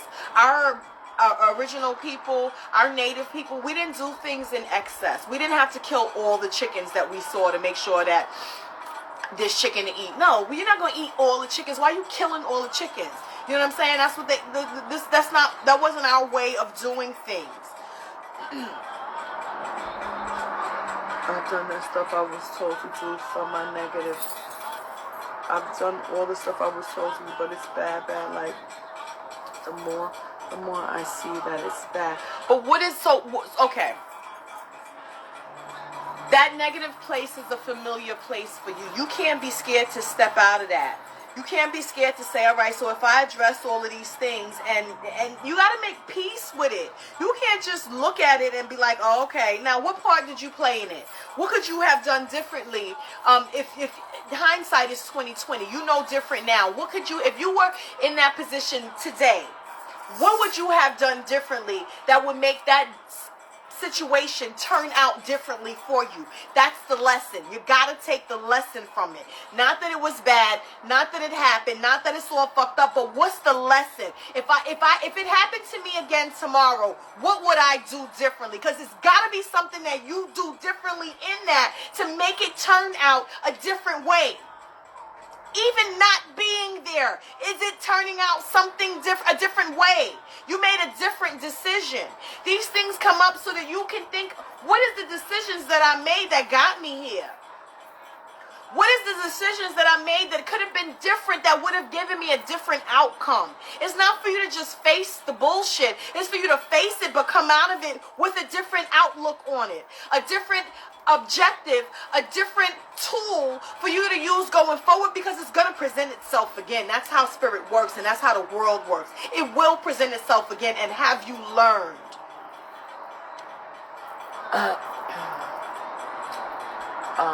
I guess they've been talking subconsciously. Even brought them their likes. I thought I was going mad. My people only ate meat once a week, so they didn't kill in excess. So true. Right. How beautiful. Yeah, even the kings and the people in Africa traditionally, they didn't have meat every single day. Could you imagine how overrun the farm would be with livestock if they had to eat meat every single day? No. That's why they went to Africa and stole our strongest, because we were eating fruits and shit off the trees and greens off the lands and all of that, okra, all that kind of stuff. We was eating that kind of stuff what made us strong. We ate off the land, right? Not so much of taking in the hormones of the animals that were on our properties, you know? And even back then they weren't giving all of the things that they have, what do you call them, injections and stuff that they give the animals now. None of that meat and stuff is what it is. No, they didn't eat meat all the time. They ate it on special occasion or every now and again. That wasn't their zhuzh, right? When you look at what the African people eat, all that stuff, is always some kind of a soup, right? We love a soup. We love a soup. You know what I'm saying? Something with a right? It don't be a bunch of meat and stuff in that. Now, yeah, this is new time stuff. But back in the day, no, we had a respect for the land. We had a respect for nature. Even now in these traditions, when there's a goat that's sacrificed, unless you took the goat and used that goat to clean your body, they fillet that goat up at the end of the night, and somebody is going home and making curry goat with the meat. The essence, the blood goes to the muerto, whoever's receiving it, but the goat, the meat, oh, please, we be in here chop. My godfather is a goddamn butcher. He could chop, and it be so fresh, it's not even funny. People be like, I said I wanted the goat meat. He be like, I'm going to cut it up so that everybody get a little bit, and then they go home and they cook it. The only animals that you don't cook is if you've been used to clean and remove something from your body with. That's discarded. If it is a simple offering, an ebo or something to give to the spirit, that meat is cooked up. If somebody wants to eat that goat meat, that hands down, somebody is always taking that because it's fresh. And put the eyes somewhere to scare people. What eyes? Wait a minute. Girl Cuba now. Yeah, soups, baby. There's always some kind of fufu or something that they got all mixed up with a bunch of green nasty. No, I'm not a fufu girl. It's my granny, and I'm only ate it once a week, and she loved peas and cornbread and greens and nut bread, soups and stuff. I'm loving this. Yeah, y'all gotta know y'all people. Y'all gotta know, like, the world that we live in today, this is not the world that our people come from. This is not how we live. This is not what it was. So y'all can't be scared to get back to basics. And y'all can't worry about what other people are going to think about how you decide to live your life. I'm not judging the fact that you're asleep, right? So if you want to remain asleep, that's your business. Once again, God gave us all free will, right? But I'm choosing to wake up to my true self. I'm choosing to wake up and choose my path. I'm choosing to wake up and choose me. I'm choosing to do and grab everything that's here for me that I didn't know was there. But as I plugged in this video game remote, all my shit started popping up, and they said, you got this life, these coins, this coin, this eye, this vision, this spirit, this. I want to keep playing the game so that I obtain everything that's on that side sheet. I need it all activated. I need to be able to punch the button and all that shit pop on for me. right? You gotta obtain these things slowly. This is where the patience comes in.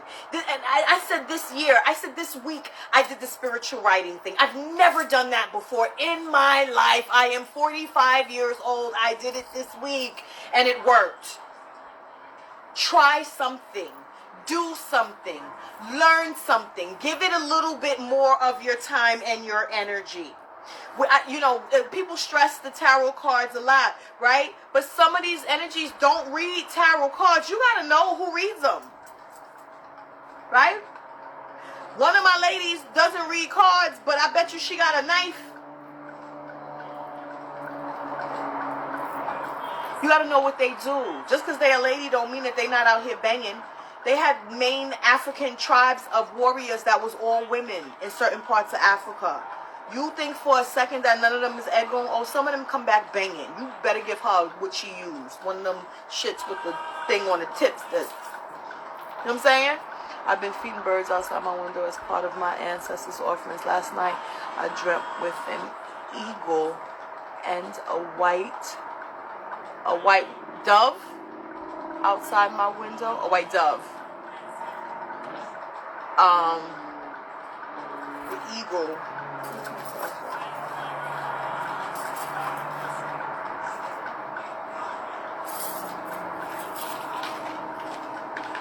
You need to look up what the eagle represents. I'm trying to see if I can find it. What the eagle energy represents. White dove is for protection and cleansing and purity. I'm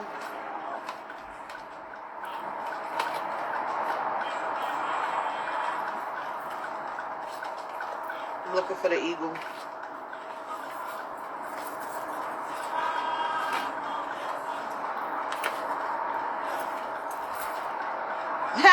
The eagle is spirit and air. It says, get your head together.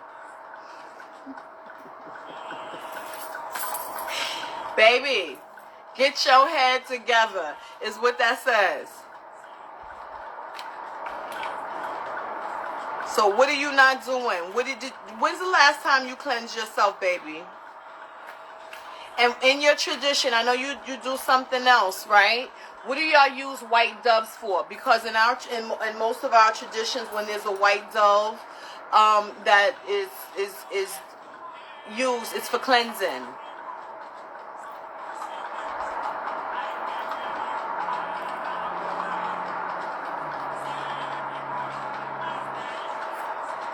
Yeah, you need a head wash. You might need to use a bird to clean yourself, but you know you release it. You let the bird go.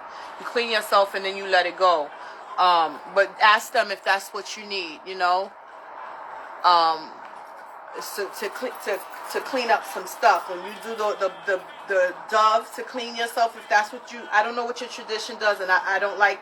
Because I know you have something different, right? But when we use birds and doves to clean ourselves with, you hold them by the feet so that the wings flap. And the flapping of the wings is the motion of them pulling whatever's on you off, right? So everything is either around to the floor and the way. That's when you release the bird and you leave. Because you're not killing the bird. You're releasing it and you're letting it go. Or it is top down. Well, for you, I'm going to tell you to take it all because you got issues not just in your head. So bring it all the way down your body to your feet, away from you, and you don't throw the bird, but you let the bird go and you don't turn back and look at it. And you release the bird someplace that you're not going to pass for a minimum of 3 days. And no one that you know is going to pass that area for 3 days and come back to where you live. Because somebody can pass that area and bring it right back to you. So you make sure that you let the bird go someplace else. And wash your head. I had a pregnancy dream. Usually get beat up in my dreams, so it's a good time. Not necessarily. What was the pregnancy dream? I mean, pregnancy, it depends on the dream, right? We can say, oh, pregnancy dream is a good dream. It could be. It could be a birth of something new. It could be that something is growing. It could be that something has been planted and you need to nurture it so that it can now grow.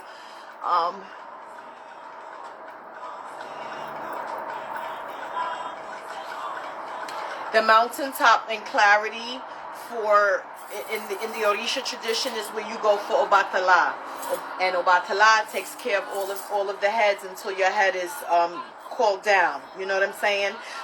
He's the owner of the heads until your head is called down, until the Orisha steps forward to say, all right, this is my child. Obatala owns all heads. When we offer things to him, he is the king of the white cloth. The things that we offer is of white. When we need certain things for clarity of our heads and to get our heads balanced, a lot of times we do go to Obatala, and he is in the mountaintops. That is where we go to offer him. So if that is what you're envisioning, I'm going to tell you to go to the mountaintop. If you're going to go there, do that there. Remember, you're going into the nature, so you're going to offer something to nature when you go, okay? And yes, absolutely, baby.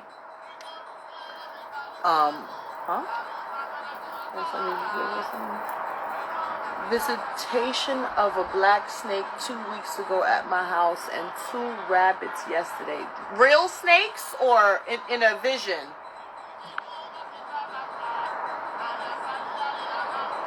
The mailman gave me some money and said it was because I was pregnant, and I was confused because I had a gut.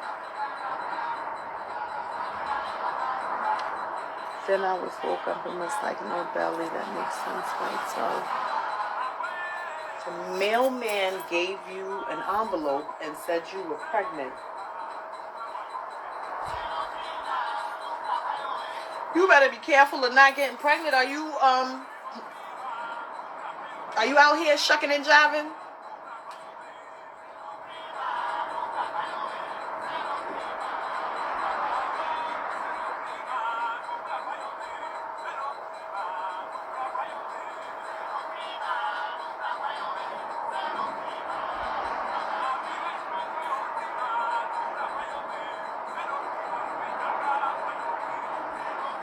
How old are you, little Tip?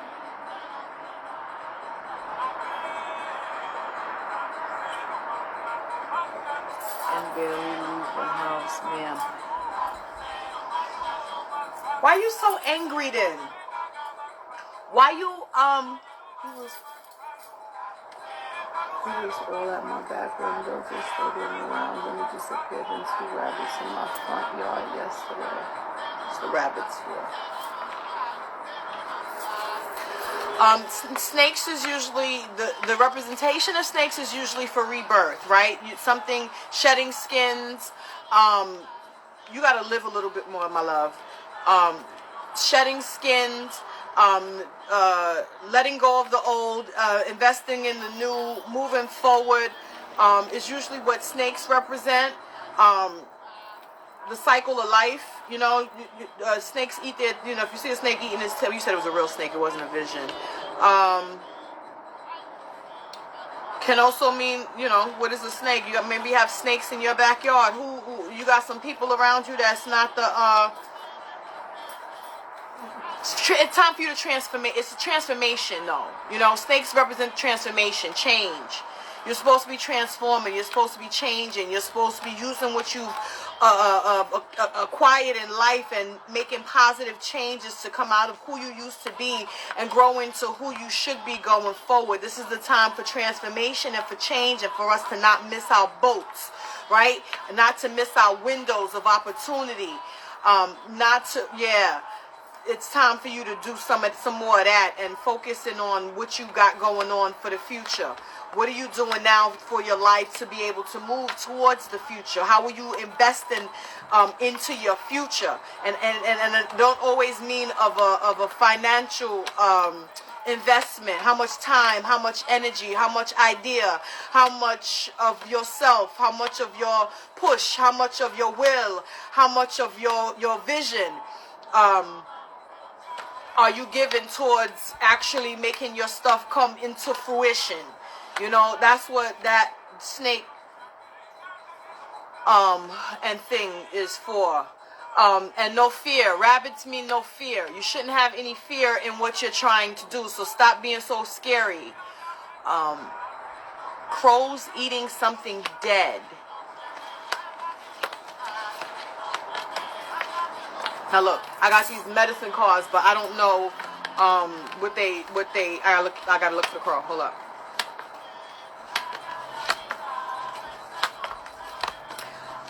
I'm going to say for you, though, the crow that was eating something dead,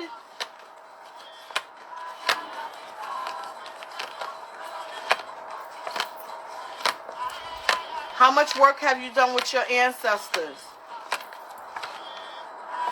How much information have you gotten about your ancestors that gives you some clarity on the reasons why your people were the way they were? Why were you raised the way you were? Why was the outlooks the way that they were? The crow is about law. It says it's about pause and reflect. The balance of pause and reflect.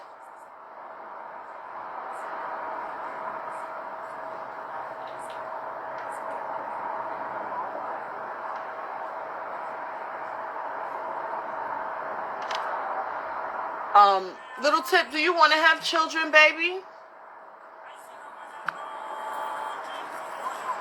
Move and press on. Yeah, with no fear, Cecile. Cecile, don't be scared. They're telling you not to be scared. Move on, baby. You got a lot of stuff to do and a lot of moves to make, and you don't need to fear it. What they have for you is not for fear. It's for growth. It's for betterment. I've done some, but definitely am lacking. I haven't been on it like I was. Wait, somewhat. Oh, crows. You need to do a little bit more so that you get some more information and some more answers as to the whys that you have the questions about in your life, your line, and your family. The pause and reflect. The reason why I asked you, the crows eating the dead, like the dead is where you get the answers from, right? And you got to pick apart a little bit of the dead to see what we got back here. Why is the things the way that they are? Why was I the way that I am? Why were they the way that they were? Why were we taught these ways? Why did we learn these ways? Why weren't we taught what we were taught? Why were certain things hidden? You got to pick through them a little bit more to get their stories, to get a clearer understanding of some of the secrets and the questions that you have about your lineage. Yeah, don't be scared, baby. There's nothing for you to fear at this point. What can come up that you should be scared of? There's nothing that you've done wrong, right? There's nothing that you've done to impede or to intentionally harm someone else, right? You know that the answers that you're going to get from this are going to uncover some things that it's going to sting a little bit, because that's what life does. The answers sting, but you got to straighten your back and say, all right, I understand it. You got to look for the understanding of things. It's not to always point the finger to say, you did this, you did this, you did that, they did this, they did this, they did that, this is why. This is just to understand the mindset of the people that you come from, to understand what a lot of the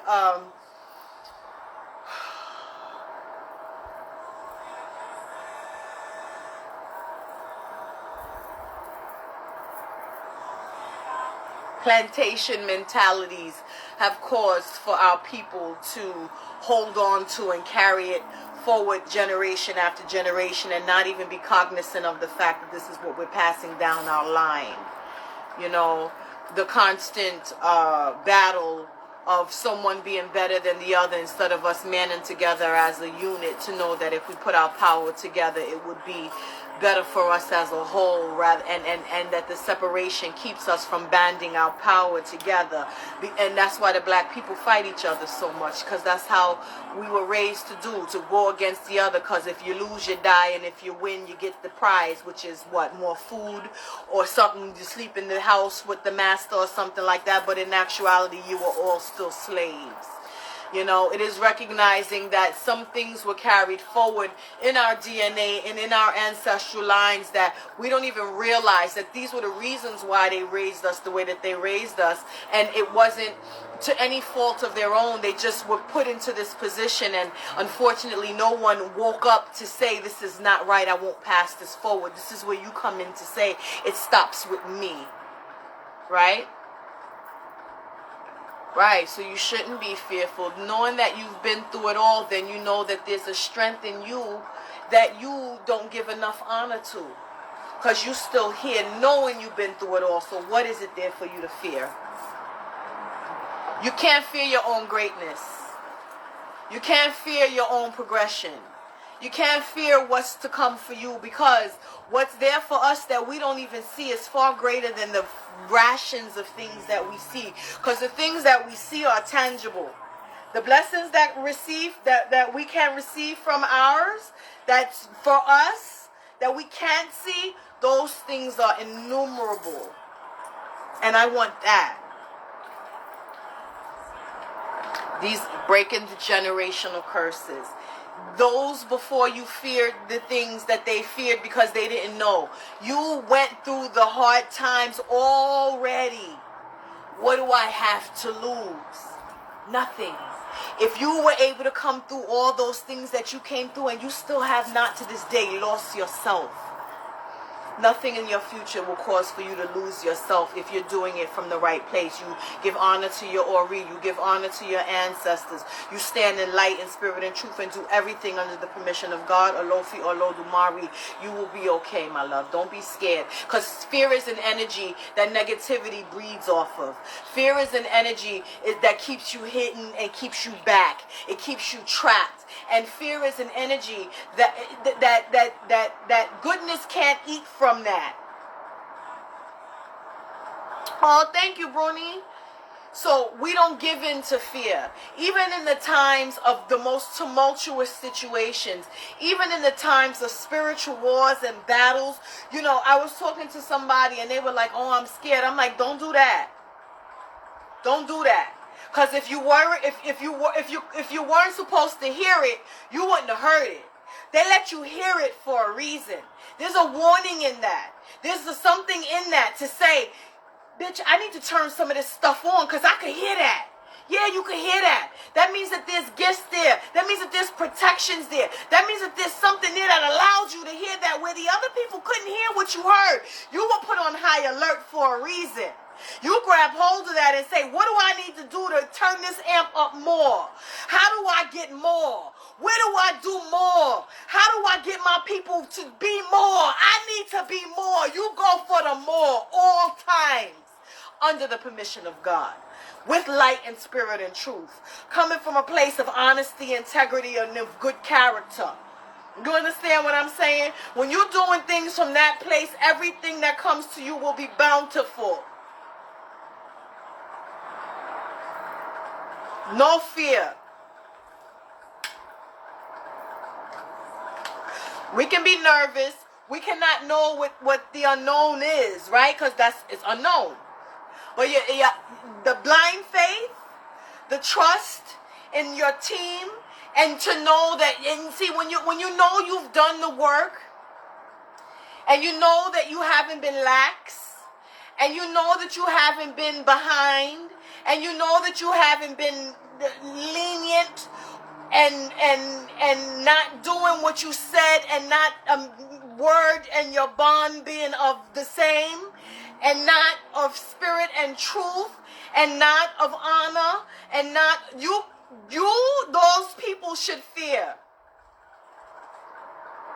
But if you're doing the right, from the right places, in the right times, what you have to fear? Greatness, yours? No.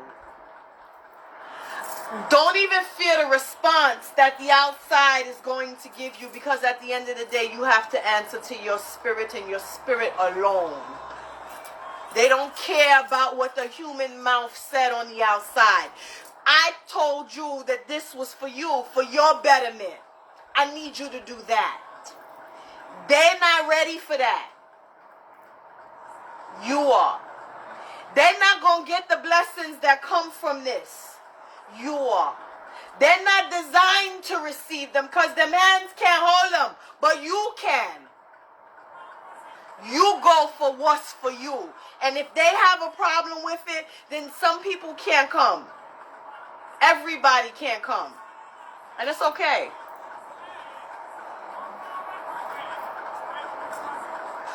Some blessings can't come until you let go of some things, because you give stuff to people who didn't earn it nor deserve it. And now you dividing your blessings. And Spirit be like, nah, son, that's not how I gave that to you. It wasn't for you to give that them.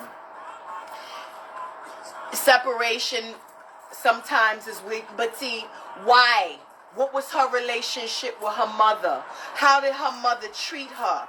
What was the negativity and what's the difference in age between you and your mother, and the time that you were born and the time in her life that things were happening? You gotta dig.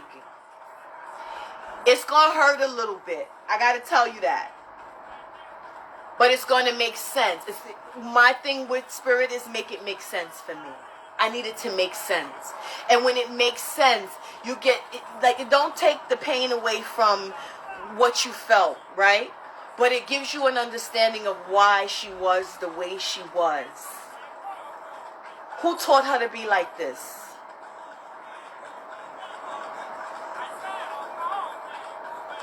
Why did she turn into this type of person?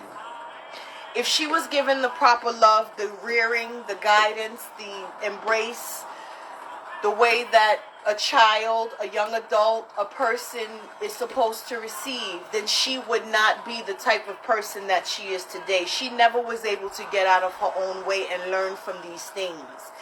You are the one to break it here and now. So you got to plant your feet and you got to straighten your back when you get the answers as to hear the horrible ways that she was treated and the things that happened to her and the people that did not listen to her. Because all she knows is negative.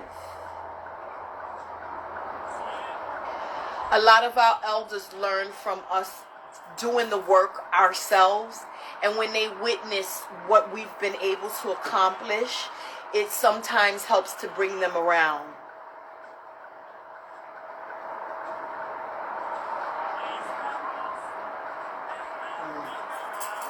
Your mother's in pain. It comes off as how it comes off, but she's in pain. She's in a lot of pain. And she's in a lot of pain from a lot of things that she wasn't able to say and that people never heard her.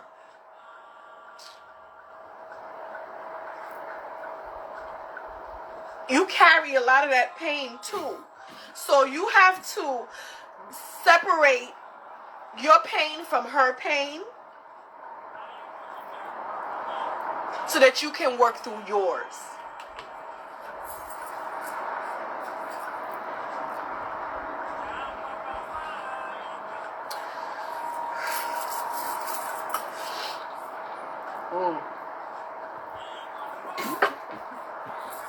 You got to do a lot of spiritual cleansings. You have to do a lot of spiritual cleansings. You got to keep yourself uplifted in prayer. I would say to go to a Catholic church and do an intention-based mass for your line, your family line, because there's a lot of pain there. And they need to be lifted. They need to be lifted in prayer. And they need a little bit more. So when you may need to do a few of those intention masses at the churches for your line. And I need you to have a lot more happier music playing around your house. I need you to do a lot more happy things for yourself. I need you to get on a swing in a park and just swing. Like a kid. That kind of innocent joys. I need you to have that kind of stuff in your life again so that you don't feel like this, because this is you that I'm feeling right now, and it's a lot, and you can't flourish in this type of space. This is heavy. You can't live like that no more, baby. Whew.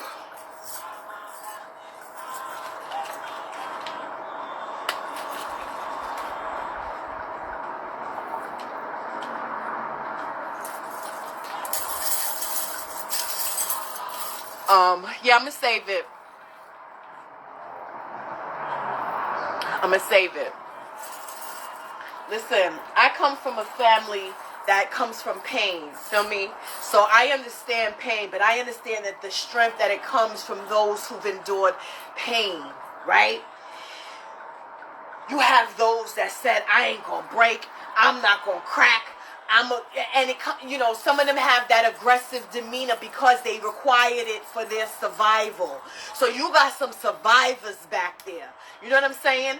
You hold on to that strength and you realize that with these ancestors, a lot of times when they pass, everybody has to stand up in front of Olodumare, Olofi, God, whoever you call that most high power, and explain, even your Egbe, your spiritual family, and explain why did you do the things that you do?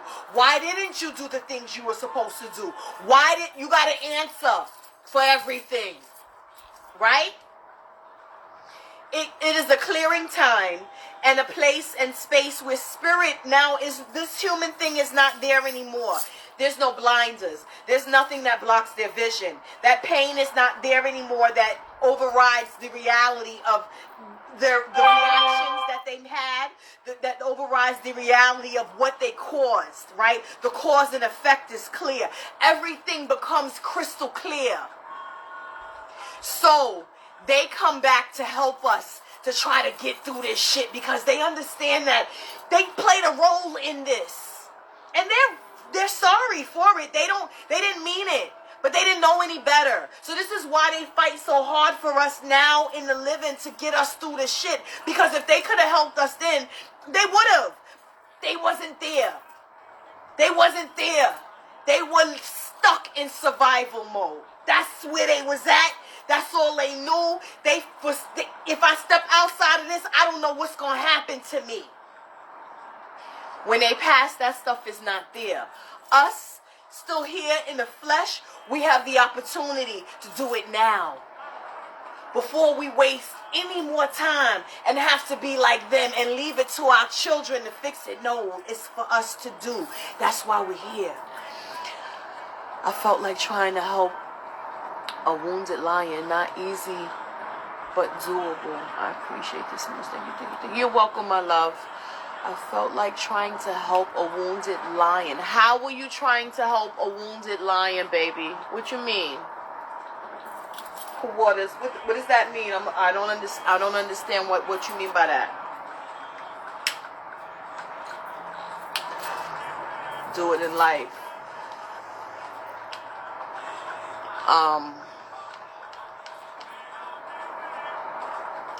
Like a real lion? Cool, what you talking about? What? Thank you. Listen.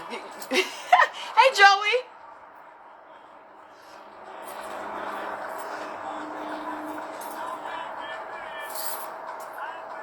A wounded lion. Oh. I don't know what you mean by that, Cool Waters, but I know that you have to learn when dealing with the work it takes to heal. Oh, yeah. It gets heavy. It gets a lot, right? And when these band-aids start getting ripped off, and you start looking at your people, it's like, oh, my people. And then you feel bad for some of them because it's like, yo, this whole shit it's been messed up. It's messed up. And then it made me go harder. It made me go stronger. It made me want more to honor the fact that I was the one that was able to step out because I knew they had me behind. I had them behind me. I knew that they were pushing me forward and lifting me in those times and in those moments. You know what I'm saying? I knew that I wasn't by myself. I wasn't doing it by myself, and I wasn't doing it for nothing. And what I was doing was being recognized for them because they were elevating and they were growing and they were becoming stronger and they were being able to honor their spirits and do the things that they weren't able to do for me in life in spirit, hand, 10 toes down. And I had nothing but glory and honor and respect and admiration and gratitude and love and compassion for those that were just not the best people in this earth, but now I know why. So I had to offer some kind of compassion in my mentality for them. Because if it was me, I don't think I would have been able to survive what they survived. Feel me? They did that. They held the line. Because I probably would have jumped off the boat like, fuck this. I'll see y'all in the next life. Like, I'm not doing this. Y'all not taking me over there. I'm not doing none of that. Yeah, man, y'all, here I come. Facts. That's me. I'm out. I'm not doing that. Y'all not gonna, no. Or locum, where I'm at. Come get me. I'll try this again in the next life. I guess I'll see you next lifetime, like Erykah Badu said. But they went through that. You know what I'm saying? We, as humans, have a problem with people, right? But if you know that person's story, you would never have been able to survive what they survived to get to where they are. Your story is a different story. I may not have been able to survive what you survived to get to where you are. We have to honor everybody where they stand if they're doing something from a good place, right? If they're trying to be of an asset. If they're trying to do good for their communities, for their people, for their lineage, for their loved ones, for humanity, for earth, right? For spirit. Even if it's just for themselves, that means that they're going outside not being an asshole to anybody. I can deal with people like that. You don't got to help nobody in the spiritual community as long as you're being good. Your energy doesn't offend, affect, or do anything in a negative way to anybody else. I'm rocking with you all day. You don't have to be nothing spiritual that you know of. But I see a good person. I see a good energy. I see someone who's just trying to be the best that they can in life. You good money. And even though you may not, those people don't do ancestral work and do spiritual work or any of that other kind of stuff, they're still good people. So they got people behind them, even though that they don't acknowledge them, they're still there because from their unit, from their center, they're giving out and radiating a good vibration. So they're going to be blessed at all times. You're very welcome. Thank y'all all for your energy that y'all come here to listen to me rant and to give some messages and to try to help you get some clarity, you know, and to try to help you guys to feel just a little bit more sound in your footing, to know that sometimes it takes patience, sometimes it takes years for development, sometimes it takes years to obtain what you think you're supposed to have, but you got to look at the little things that you're receiving in the interim. And even if it's the smallest of things, even if I get the smallest of something from spirit, I act like it's the biggest thing underneath the sun. You know why? Because they didn't have to give me just any, they didn't have to do none of that. They didn't have to. I'm gracious. And I'm honored that they chose me. That honor that they chose me makes me want to be a better person. Makes me want to not be toxic. Makes me want to do everything that I can to receive all of what they have for me with no barriers on it. I don't want no restrictions on my stuff. I want them to give me what's honestly meant for me without them having to say, okay, now I can't give her everything because she ain't right.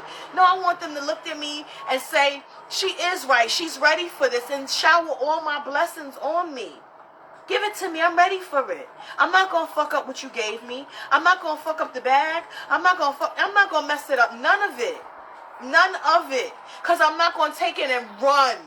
I'm a tippy toe until y'all tell me you moving too slow. Right? Or I'm going to walk at a pace while y'all walking with me where I hear you. So I don't have to worry about moving too slow or moving too fast. I'll just feel the gentle nudge to say, all right, now next. You know what I'm saying? You got to be able to put yourself into the space because they correct you too. I take the whippings along with the blessings. I take the rain and the clouds and the storms and the thunder and the lightning. I don't just want the rainbows. I take it all as it comes. And I have to be able to handle that because life throws stuff at you at all times. And you got to be able to rock, lean with it and rock with it.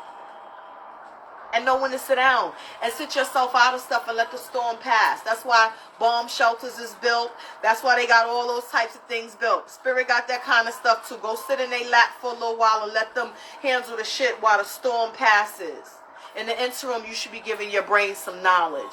You should be feeding yourself with something that's going to help your elevation, that's going to help your vibration rise. Because as you rise, you start hearing more spirits. As that elevation and that frequency rises, you start to be able to hear them clearer.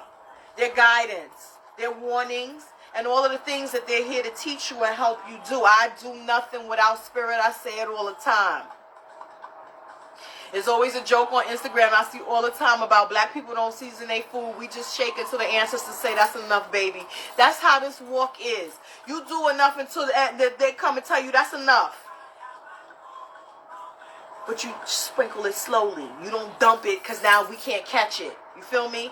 Bit by bit, step by step, little by little, but you got to be moving in the right direction, towards the right things, doing the right things, and don't overwhelm yourselves. A day for the answers. Pick a day. One day, like I tell y'all, I do one day where I take care of 45 energies, right? 2 other days out of the week, I got to take care of some other energies. But one day, like my Mondays, are spirit days. Don't ask me to do shit else on a Monday, because I am dealing and in the face of 45 spirits on a Monday. I don't got time for you humans. That's their day. I don't care what you say. You better call me and be at the end of going through something. Or else don't talk to me until I'm finished doing what I'm doing. Unless I'm taking a break in between theaters, don't bother me on a Monday. I don't book nothing on Mondays. That's their day. I don't overwhelm myself because I know that I say that this is y'all day. When I go away for the weekends and I come home on a Monday, whatever time I get home on that Monday, I'm taking care of them. That's why I picked a Monday, because normally when I was working, if I did any things Mondays, I would be back home by Monday. Choose your days wisely so that you don't miss it.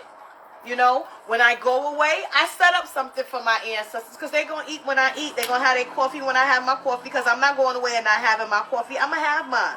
You think that I'm on vacation and I don't need my madama in my ear telling me what's really good with these people around me because I'm on vacation? Absolutely not. Tell me her business too.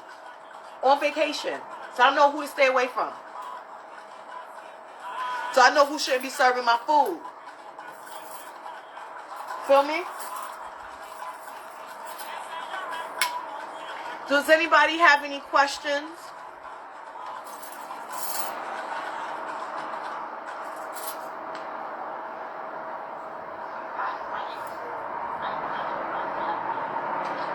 If you got any questions, feel free to go ahead and ask me now, because I'm about to go shut it down if y'all don't.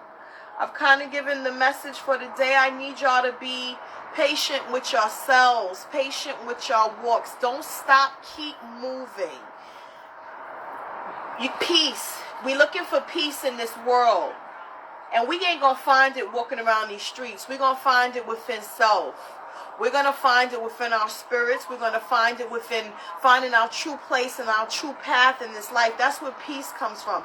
I didn't know peace until I knew what I was supposed to be doing with my walk, what I was supposed to be doing with my life, what I was ignoring, my parts of my spirit that was dying for me to get it right, that was dying for me to lift them in prayer, that was dying for me to recognize them, that was like, yo, come on, how many more black eyes, how many more walls we got to run you into, how many more situations, how many more things we got to pull your stupid black ass out of? And I was like, I don't know. They was like, we're gonna get you. They had to break my heart and attack, let me catch a spiritual attack at the same time for me to say, for them to say, what you gonna do? And they knew I was coming out swinging. They knew it. They knew it. War. That's in my blood. That's what I know. That's, you know what I'm saying? They knew that it had to be that. But it had to be like a choice that I had to make, and I had to make the right choice. So they dangled the choices in front of my face, and I was like, down. What I gotta do? What do I need? I'm never going to be put in this position again where I'm feeling like I'm out here helpless, where I'm feeling like I'm out here under attack and I don't know where to go or what to do. You bugging. Y'all telling me y'all got some intel for me? Where's the red book that says fucking classified on the front? I want all the files. Run me the files. They was like, here go one. And I was like, bet. I read that file. What else? They was like, what you doing? And I was like, everything y'all told me in file 1. Right? They was like, all right, here go file 2. Bit by bit. Feel me? Not all at the same time. I want the classified files. Run them. All that other shit, y'all can have that. All of it. I learned the lesson. I got the idea. I got it.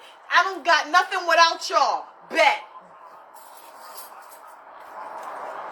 All my spirits. That's what I was telling them. Come. Bang. Donya, bang. Tommy, it's home. Come home. I asked the village to embrace me. I need my village to embrace me. What up, village? Your girl. It's me, your girl. I'm back. I'm here to stay. I never falter on them. I'm not hard-headed. I'm not that person that they have to tell something and I think that I can mix it and do it my own way. That's not how I rock, because I know that that's not how that works. If they said to do it a certain kind of way, you goddamn right, I'm doing it to the letter of the T. Nobody asked for my opinion. They ain't asked me for that. They showed me a picture and showed me this is what it's supposed to be. You think I'm going to say, well, if I turn it this way, it could be, bitch, if they wanted it that way, that's the way that they showed it to me. That's not the way they showed it to me. I'm going to do it to the letter of the T. I need it to be exact. The way you told me to do it. Now, if you give me some wiggle room, they'll tell you, I'll give you a little wiggle room. But 9 times out of 10, nah, that ain't what it is. Do what they told you to do. That's how you win. So before I die, I'm supposed to heal all the family trauma. No, you're supposed to heal the family trauma that affects you. You're supposed to heal the parts that affect you. You. Not everybody else. Everybody else is responsible for their own lives. You are responsible for yours. You can't help nobody else grow until you're able to be in a place where you're comfortable, you're confident, you're healed.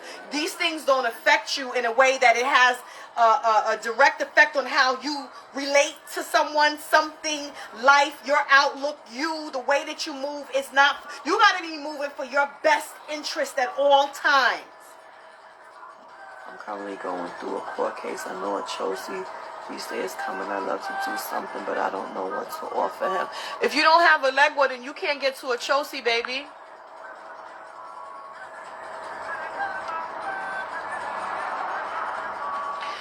Little tip, just you, baby. Just what affects you. Everybody else is responsible for them. A lot of times we lead, right, by showing other people that we've gotten through it. That's how I lead, right? All of my stories, all of my life, my walk, all my spiritual journey, everything. I've been through the mud, right? I've been through all kinds of bullshit in this spiritual life. And I come speaking to you guys from the other side of it, right?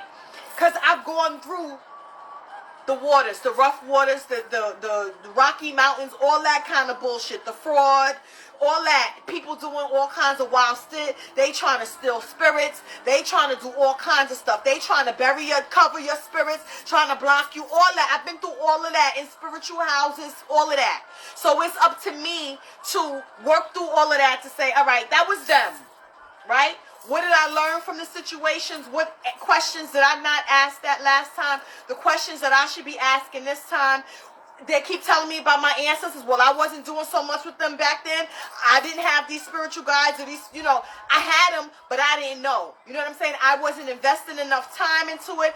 I wasn't investing enough of myself into it to have a relationship with them so that they can warn me and tell me the things to look for and tell me when to get off the bus. Because sometimes you still got to ride that bus because they're going to get you someplace. But when you get to your stop, you got to know your stop so you can get off that motherfucker. Don't keep riding that bitch to the end. A lot of times they be like, your stop is here, sis. Get off. You were supposed to only ride this bus until you got here. Now get off. We got another bus for you waiting over here. We're going to put the transfer underneath your pillow. It ain't time for you to transfer just yet. Go home and sit down. And you're going to get the transfer later so you can get to the next road where you're supposed to be going. This person was only supposed to take you so far.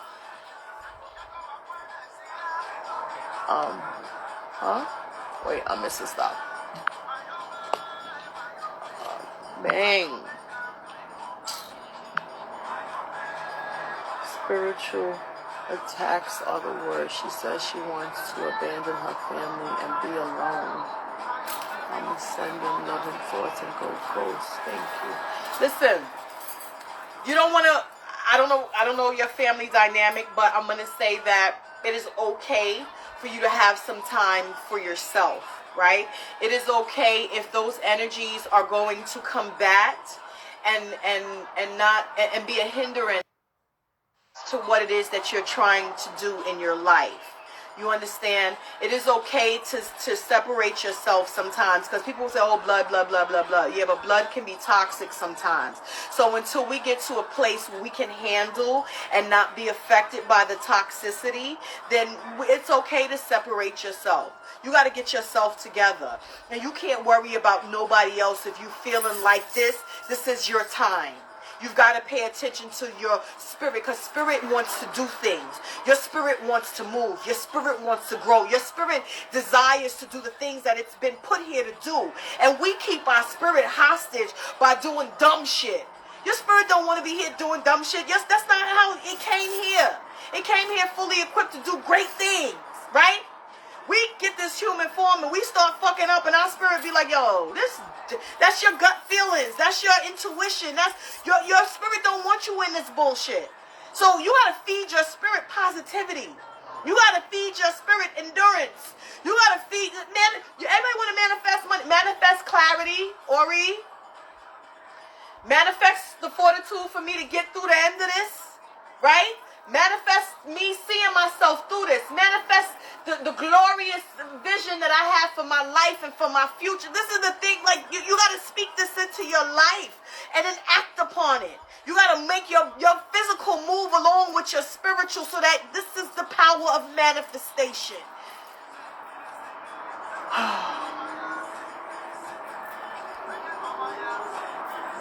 We live, we learn. Every person and situation has a purpose. It's our job to pay attention, learn, and grow. That's right. I just ghosted a bunch of peeps. Felt good too. Yeah, please. I do be on that dumb shit. Self-sabotage. I must come out of hermit mode. Ghosted everyone, especially family. Listen, when you're ghosting these people, you got to take stock in who can't come, right? And why are you ghosting them? Everybody can't come because everybody is not equipped to deal with your growth and the frequency in which you are about to vibrate on, right? It brings forth a lot of their demons. It brings forth a lot of their secrets, right? People don't like to talk to me sometimes because I can see what they think that they hiding from me. And while I'm watching them lie, I can see what's really going on. And they don't want me to tell them what's really going on. And that's okay. So I'll get it back as like funkiness. I get what projection is, right?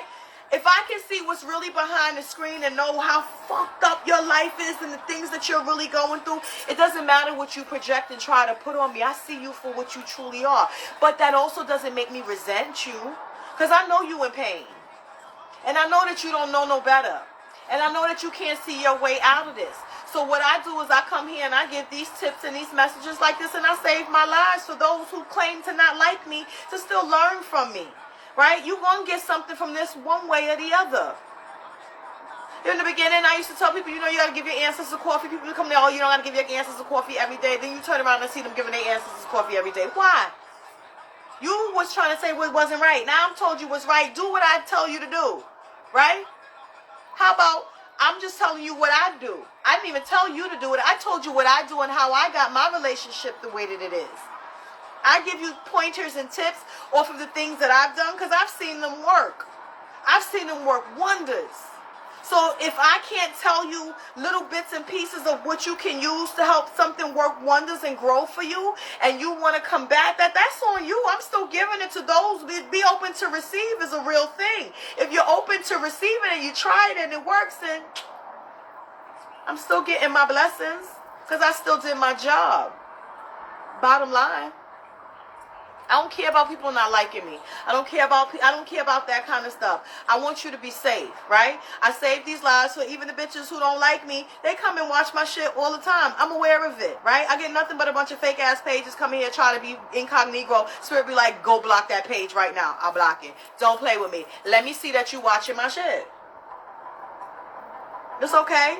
I'm giving the information and the knowledge because I want you to grow and I want you to come up out of that energy. Right? I want you to come up out of that. I want you to learn something more. I want you to not sit in that no more. I want you to understand that there's another level to it. So let's go to the next level so that you don't have to be feeling like that no more. And the gifts that you, because these bitches be gifted, right? And the gifts that you do have will be accepted by people. And it'll be authentic. And it'll be from a place of love under the provisions of Olodumare, God, Olofi. And then your elevated spirits will start to step forward and not the ones that aren't so elevated giving out that funky energy, right? Because not all your spirits be elevated. So if you're not elevated and you're not keeping yourself under good character, under Iwa Jere, which is good character, Iwa Pele is gentle character. We want good character. We could be gentle and not good people. You ever have somebody touch you nice and gentle but try to stab you in the back? Yeah, that's gentle. I don't need that. I need you to have good character, which means you know right from wrong. You know what you should and should not be doing. You know what's bitchy and what's facetious and what's not of the highest good. I don't need you to be that. I need you to be the better version of yourself and leave those things in the past because those things don't serve us. Leveling up. Yes, cool waters.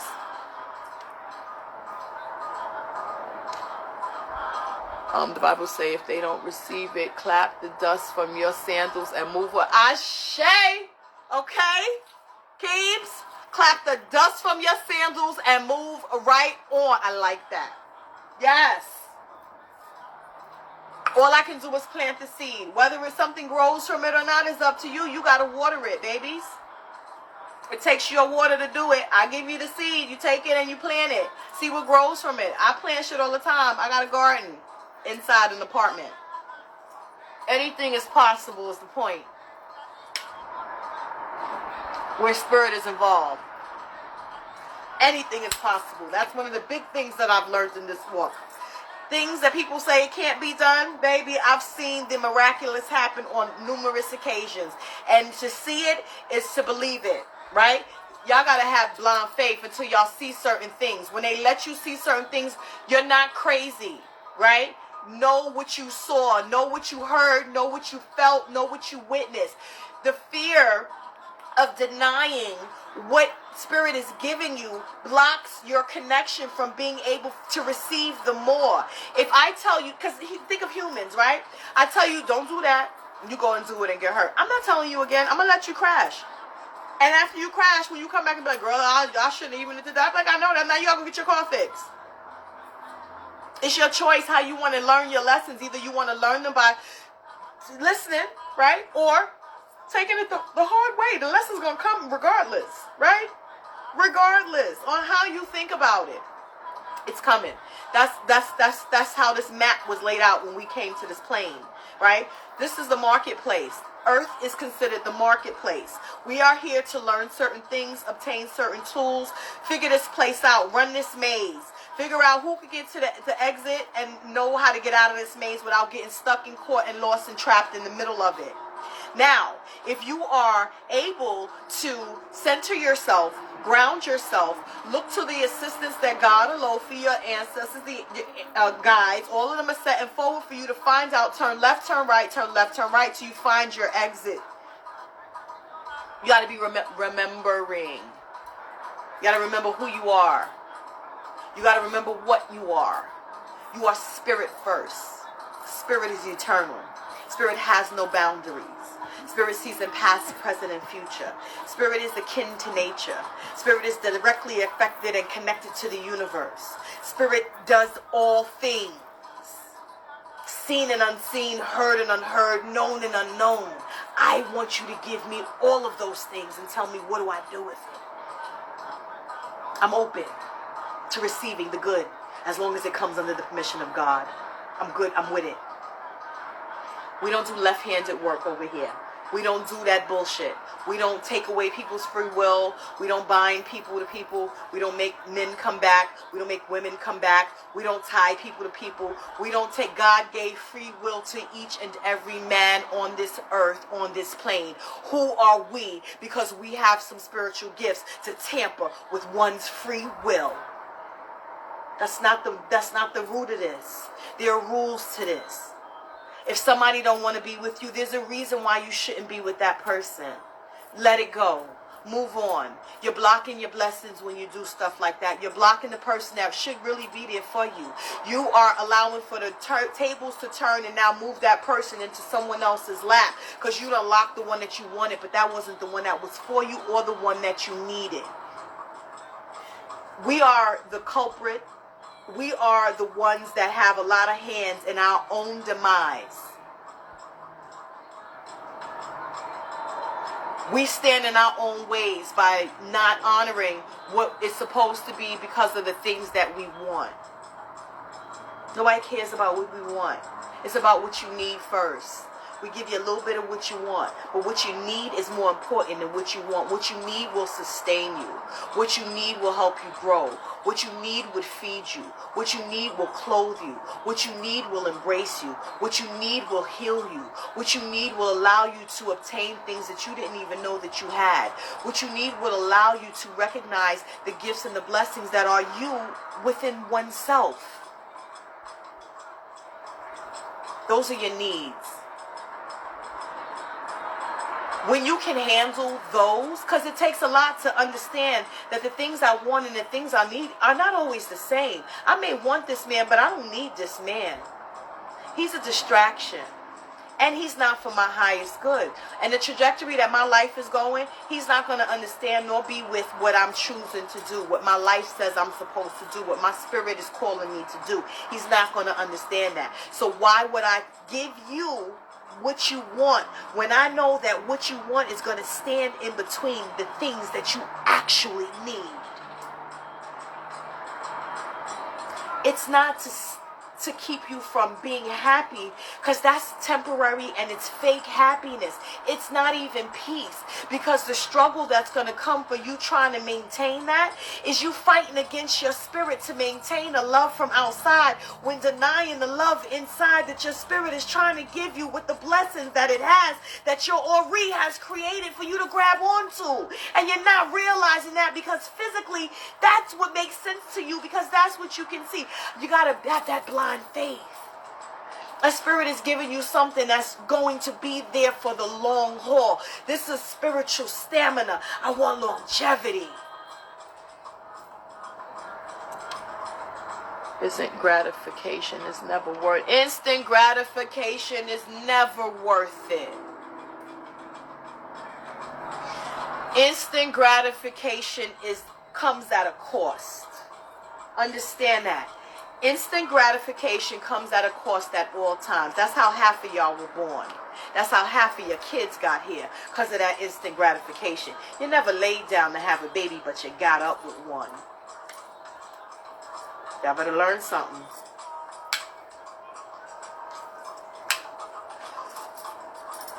If you can control your desires, you have gotten very far in this game.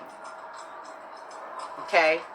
You've got to control your desires, because desiring is a human part, whereas spirit will tell you, you might desire that, but you're not going to get what you thought you were going to get from that. I quell my desires quite frequently. And you got to learn to do that. Lasting peace, lasting love, lasting joy, lasting wealth. Absolutely. Folks don't want to do the work of sacrificing. No, and you got to realize that the sacrifice is not always of a bird or an animal. You got to sacrifice sometimes that vision that you had that wasn't, you made up some shit in your head that was a pretty story, which is not your reality. You got to sacrifice sometimes the things that you want to get the things that you need. When spirit sees you sacrificing the things that you want which is frivolous for the most part, right? And accepting the things that you need and grabbing hold of that, they will give you more. You know why? Because you were willing to make that sacrifice and you didn't even think twice about it. You knew what was right for you. You went off what was going to be the best thing for you. They like, she going to be the one because she understands what true sacrifice is. She understands that to sacrifice this means that there's something better waiting for her. And she's trusting us to say that she's going to follow what we told her to do. So we're going to make sure that her road is a better road than if she didn't listen to us. Now we're not going to drag her. We're going to sprinkle little fruits and treats and seeds and stuff along the way to keep her here.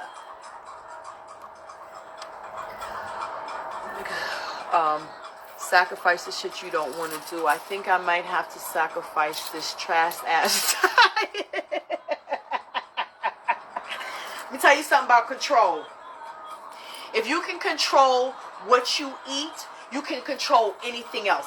The human body and controlling the things that we consume is one of the hardest things that I speak to people about, whether it be drugs, alcohol, sweets, fried foods, meats, dairy, all of the toxic things that we ingest in this plane. If you can control the things that you are ingesting, you damn near there. That's the ultimate control, to walk through a bakery smelling sweet cakes just baked and not go and get any of it. So walk into a room where everybody's toasting and you know that you shouldn't be drinking and go order a soda. That is the ultimate. That means that it's mind over matter and you got some strength behind you and you can control yourself. Spirit will give you more when they see you know how to control yourself. Because in spirituality, you've got to have self-control. You've got to have self-control. You can't fly off the seat of your pants. You can't be mad and just go do something. No. You got to know what happened. Who did it? Who sent it? Who started it? Who helped? You got to know your who's before you can aim something back at somebody. And not being conditioned into controlling your responses and your impulses gets people in a lot of spiritual trouble.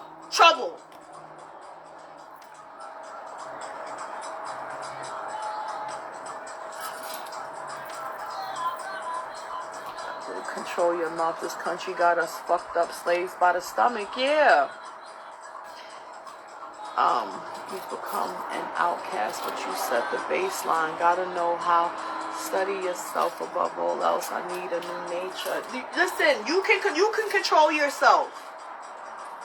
Don't think you can't. You can. You can control yourself. When I stopped eating meat, and I stopped eating dairy, and I stopped drinking liquor, like when I'm doing this, I drink the wine because they drink the wine, right? But when I'm off of this, you don't want to see me with no liquor in my hands. I'm not that person. You know what I'm saying? When I'm hanging out, well, I don't really hang out, but if I do, they may get me to taste something or sip something. I'll have the smallest glass with the most ice just to taste something.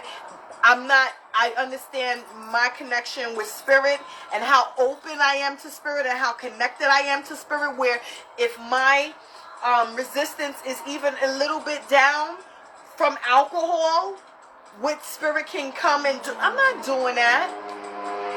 I've been told. I am aware. I'm not doing that. In spirit, in different one of my energies, my Arisha, my Congo, my Palo, my ladies, my Egon, everybody has told me taking something from me that I can't consume anymore. I don't go and lick it. I don't go touch it. I don't even buy. And if it's in my house, I won't touch it. They know with me, they don't have to play that game with me. They said it, I'm listening. You're not going to make me sick. You're not going, none of that. For instance, just a minute of gratification to say, it was so good on my tongue. No, because now I'm on the toilet for 2 days. Who wants that? No, they don't have to do that kind of stuff to me because I listen.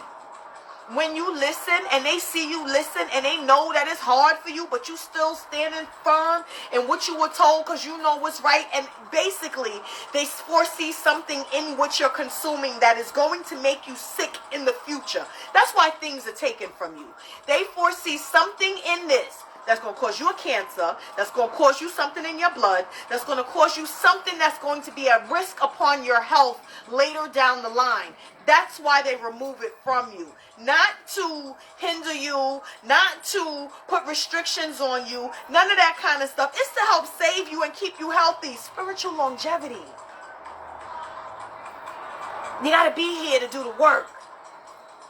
So if you can't understand why you shouldn't be eating oxtails, but I told you you're supposed to be the head and not the tail. That means you can't eat nothing that has no tails. No, nothing that has a tail should you be eating the tail part of it. Period. Right? It's not a reprimand. It's a reminder. Right? Those reminders, those flags, those are your saving graces. Pick them bitches up and read them. And say, all right, I got it. That's it. It's going to save you in the long run. When you're not in there having those cancer treatments, you're going to know why. When you're not sitting in there worrying about your blood pressure, you're going to know why. I be eating cruelty meat, y'all. I'm not vegan. I was a hoe now. A bacon hoe. Listen, I love bacon. I love pork. I have West Indian bloodline, so I had an affinity for oxtails. Baby, they told me I couldn't eat that no more. I was so mad. I love me some oxtails. I have not had meat in like 10 years. If I have a Narisha that'd be like, I need you to eat some of this with me, they make me eat the tiniest piece of it because they know I don't eat meat. But the tiny piece that they make me eat, I won't get sick because they hold me down in that moment. They got me covered. Right? If they told me to do something and they know that's against something that I do, they'll make sure that I don't get sick because they know that I'm doing this because they told me and this is about our bond. They will cover you in those moments so that you don't get sick then. Not when you're doing it on your own. No. With them. They cover you in that time and that time alone. When that time is over, you bet not touch it. When this candle go out and this screen go off, if I have something in my cup, it gets poured out.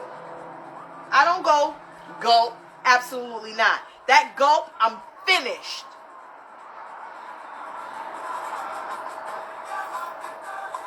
My flesh is grieving on the live stream, my God. Listen, we find things to supplement our diets. There's always something in nature, like a natural food, a vegetable, fruit, nut, or something that will quell the desire that the brain gives you when you kind of want a sweet, a fruit, or something that's not good for you. There's always something in nature that you can eat that counteracts the signal that's being sent from your brain to make you want to desire this substance, this sweet, or this candy, or this something. There's a nut, there's a fruit, there's something that gives you the same kind of chemical makeup of what you think that your body is desiring, so that you don't feel the desire to consume that anymore. You got to look that up. Yes, come on, see? Come on, thank you, Baba Tumbi. Walnuts and Brazil nuts are good for craving dairy. This is what I'm talking about. Ashe, thank you. Mafede Fu. Because listen, this is how it works. You got to look and you got to know, right?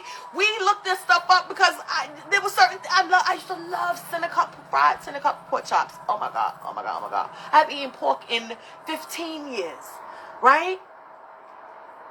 In the beginning, I thought that I couldn't smell pork and not be, you know what I'm saying? And this is the kicker. They'll make me make it for them. My spirits, I got to cook it for them. How am I cooking it for them and I don't taste, I can't even taste it. They got to tell me how to season it. They got to tell all of that kind of stuff because I don't even consume it anymore. And if I'm cooking it for them, I won't taste it because I don't want to get sick. And I don't even want the desire to have it on my tongue. I know when to stop, so I'll go find somebody else in the house that'll eat me because not all my people don't eat meat. Some of my people, my family, eat meat. I'll be like, come taste this. They be like, how did you make this and you don't even eat meat and it tastes good? Look, I know how to, I cooked meat before. You don't forget how to make food. You just know you ain't supposed to be eating it. I ain't gonna eat it. Knock that shit right out. Right. Well, the pernil is out when you visit. Yeah, no, and I love me some pernil. I love the little skin, the crunchy part on the tips and all of that kind of stuff. No, ma'am. No, ma'am. My body, the way I come, my body doesn't process meats well. Anything that is not of a natural force is not good for me. The way that I live, I'm so close to spirit. I'm so close to nature, and the way that I do things. I have to treat my vessel the same way that I treat my spirit. Feel me? So if I'm all into spirit and nature on the outside, then the things that I have to put inside my body must coincide with what I'm dealing with on the outside. How can I be heavy, consumed with meats and hormones and all of the stuff that they put in for that's foreign and that's manufactured and all of that? I can't put that in my body and think that my vibration, my system, my soup is going to work at its fullest capacity. That's like putting diesel in your car. I don't drive an 18-wheeler. I can't put diesel in my car. I don't even put the cheapest gas in my car. You don't even put the cheapest oil in your car. Your body is so much more valuable than your vehicle. That is your earthly vehicle to walk around in. I got to give it the best that I can. And I don't care that I ate this bowl of spinach salad and it was whack. I know that when I finished it, my stomach feels full, right? My taste buds may not be popping off the way that they would have if I'd have threw a piece of fried chicken in there, but I know that I'll be here 5 extra years because I ate this salad with these fruits and these nuts in it, and this balsamic vinaigrette, feel me? And maybe a piece of cornbread, right? On the side, yes. When you commit to being genuinely well, the resources come to sustain. Shay, that is correct. You guys have got to have mind over matter. The power of your Ori. The power of what you said you're going to do. You got to walk it like you talk it in all aspects of the word. Literally, it's all the seasoning. Add some basil and some thyme. That's right. And it changes the taste. You know how many different ways I can, because I eat fish. I'll only eat fish, right? But there's certain fish that I can't eat, right? You know how many different ways I can make fish? I make fish 500,000 different ways because that's the only meat that I can consume. That's it. I'm not allowed to eat nothing red. Pick a color of red. I can't put it on my tongue. That's tomato sauce. That's tomatoes. That's pizza. That's pasta. That's all of that. If it's red, I can't eat it. You know what I have to do? I have to find yellow tomatoes, which only comes in certain times a year, to make my pasta sauce. If I want to have like that kind of pasta, I have to use yellow tomatoes. Which means it cuts down on the times that I can eat tomatoes and the acid that comes from tomatoes for only certain times a year, because only certain times a year are yellow tomatoes even right, or do they produce. Onion powder take you for, honey. But that will save your life. Yes, it will save your life. It absolutely save your life one day. There's a picture that I posted about the way that your intestinal tract is formed. And if you look at it, how it's formed, it's not really built for heavy, big pieces of steak and meats and all of that to process through your system. And nobody gets their colon cleansed anymore. You know what I'm saying? Nobody does the right types of pushes and detoxes to push these things out of your body. So you guys sit there with these fupas and these stomachs and don't realize how much waste is being stored in your intestinal tracts. You need to be cleaning that stuff out. I remember when I first started to get into my spiritual bag, and I went and got a colonoscopy, and I went and had started to get like colon cleanses and stuff like that done. And they start teaching you about the things and the meats and the stuff that remain in your body and the cheeses and stuff that can't get processed, and how it is poisoning you slowly on the insides. But in Africa, we had okra. And if you know anything about okra is slimy, and it allows whatever you consume to slide right on out, right? So you're not even coating your insides anymore with the proper things in order to move some of the stuff so that there's a balance of what you're putting in and a balance of what's being pushed out. No, y'all have burgers all day and there's not a green nothing on your plate. It stays there for years. Toxic. It's toxic. I never found out what I couldn't eat. My diet just so flagrant. I know I can't eat this stuff. You know what makes your stomach feel bad. You know what gives you gas. You know what makes your shit smell most disgusting. You know what hurts your butt when it comes out. You know what makes you feel heavier. You know what makes you feel sluggish. Those types of things. You pay attention to what signals your body after you eat this kind of stuff. You know what gives you gas. You know what gives you heartburn. You know what makes your stomach gripe. All of that kind of stuff. You got to pay attention to that. Africans always going crazy with the soup and the soup, same shit, right? Because it pushes, it's easier to process, right? They got to be light on their feet. They got to be able to move around and do the stuff that they were supposed to do. It's hot, you know what I'm saying? Ain't nothing but, nothing like being full, heavy, and hot. Ugh, come on, you got to be light. You can't be full, heavy, hot, and sweating out toxins through your blood from all of these things that you've consumed. And if you don't know, allow yourself to figure it out, right? Listen, this is a learning process, right? And this part comes from the generational curses. Your parents ain't do nothing but cook fucking pork chops and spaghetti. Where is the vegetable, ma'am, sir? Right? You eating all this stuff, nobody gave you fruit every day? I eat fruit every single day. If I miss a day of something green, my body is like, you're gonna pay for this. I will go and eat just straight up lettuce, spinach. I put it in shakes, all of that kind of stuff. I found out ways to just incorporate green in my diet every single day. What do? I make a shake. Every time I make a shake, I got all of my fruits, my mango, all of that stuff. I put raw spinach in my shakes. I put raw basil in my shakes. I put sea moss in my shakes. I put black seed oil in my shakes. I use chia seeds in my shakes. I use all of that kind of stuff in my shakes. Pick a fruit. It's blackberries, blueberries, not blackberries because they have the seeds. Blueberries, kiwi, all that stuff in your shake. You don't want to consume it, put it in the shake and drink it. As long as your body gets it, you're good money. You got to give your body the things you need. If you're feeding it to your spirit, you got to take care of your vessel too. That's the point, right? You just started sweating thinking about it. Who ain't not like sitting on the toilet sweating and crying? You know what I'm saying? Don't do that. You got to pay for it. I don't want to pay for it. Like those of y'all too, when I'm lactose intolerant. How about you're not a cow? You're not a baby cow. You're taking milk from a baby cow and you're drinking it all the time. Is that built for your body? No.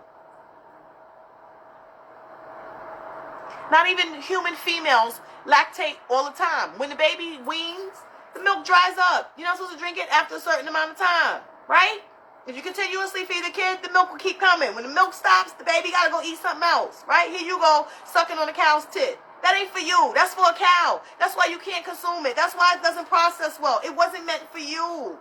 Who told you that we're supposed to be drinking cow's milk? Where did that come from? No, who told us? Who?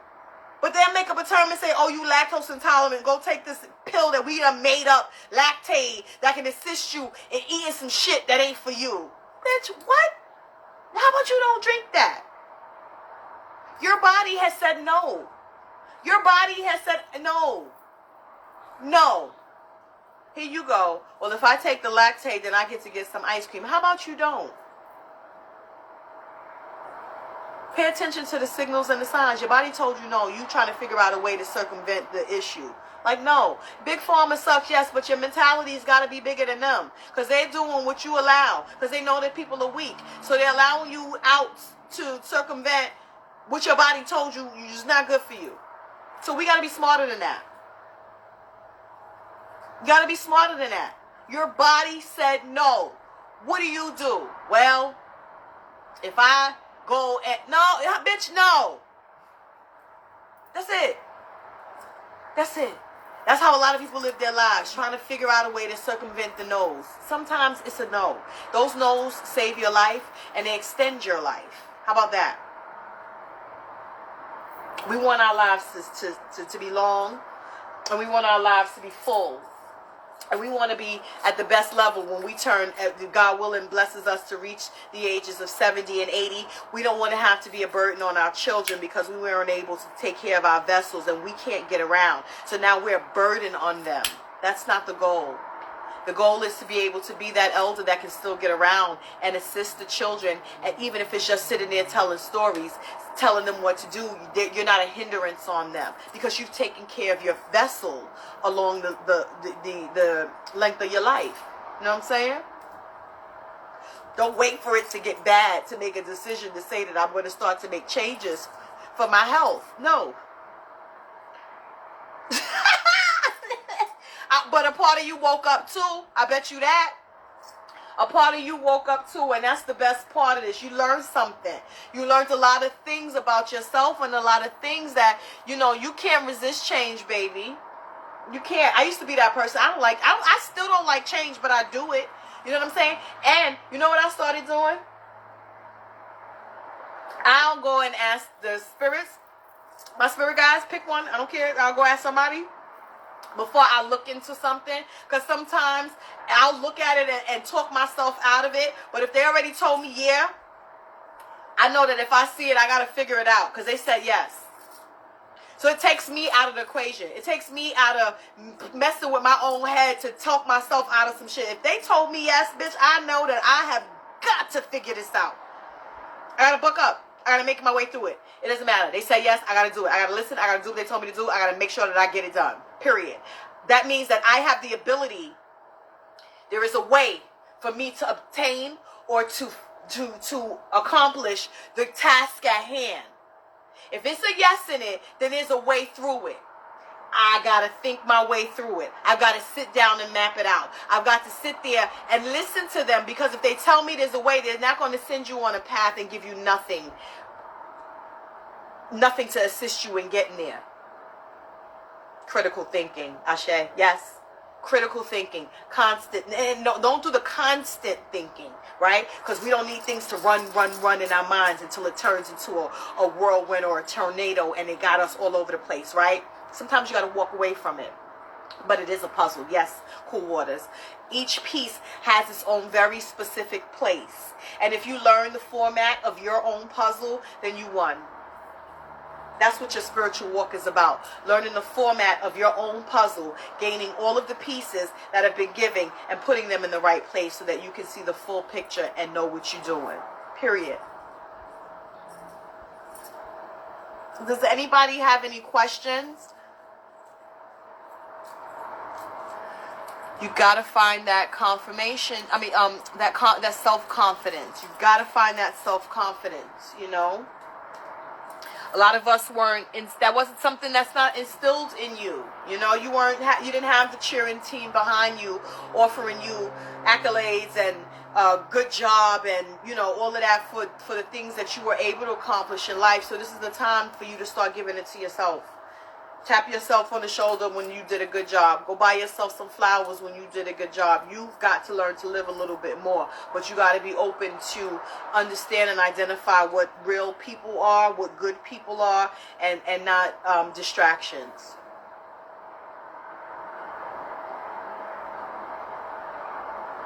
Girl, the fact that you're saying the caramel beauty, what if she ain't that? What if they ain't that?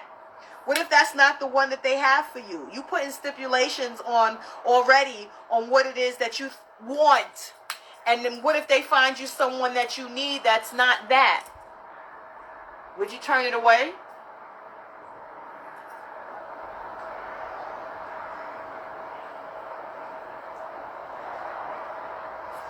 You got to be open to syncing and linking with the balance to you. What's going to keep you upright, right? Sometimes the vision that we have for what we want, it comes completely different. You got to go off how it feels, though. You got to let it be what it's supposed to be without standing and stepping in your own way to receive the blessings and get the full brunt of what it's supposed to be. You know how many times I've said, I don't like this, or I don't like this, or I don't like that, or I wouldn't do this, or I wouldn't do this, or I wouldn't do that.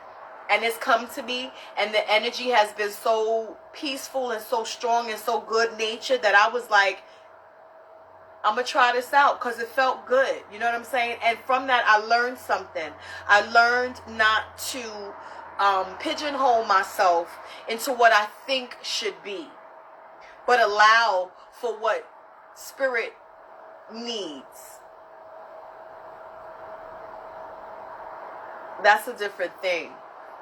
Because if you give your spirit what it needs, then the desire becomes something else. It feels like home. Any recommendations for quelling rage? Well, you need to pinpoint, why are you so angry, right? Why am I in such a rage?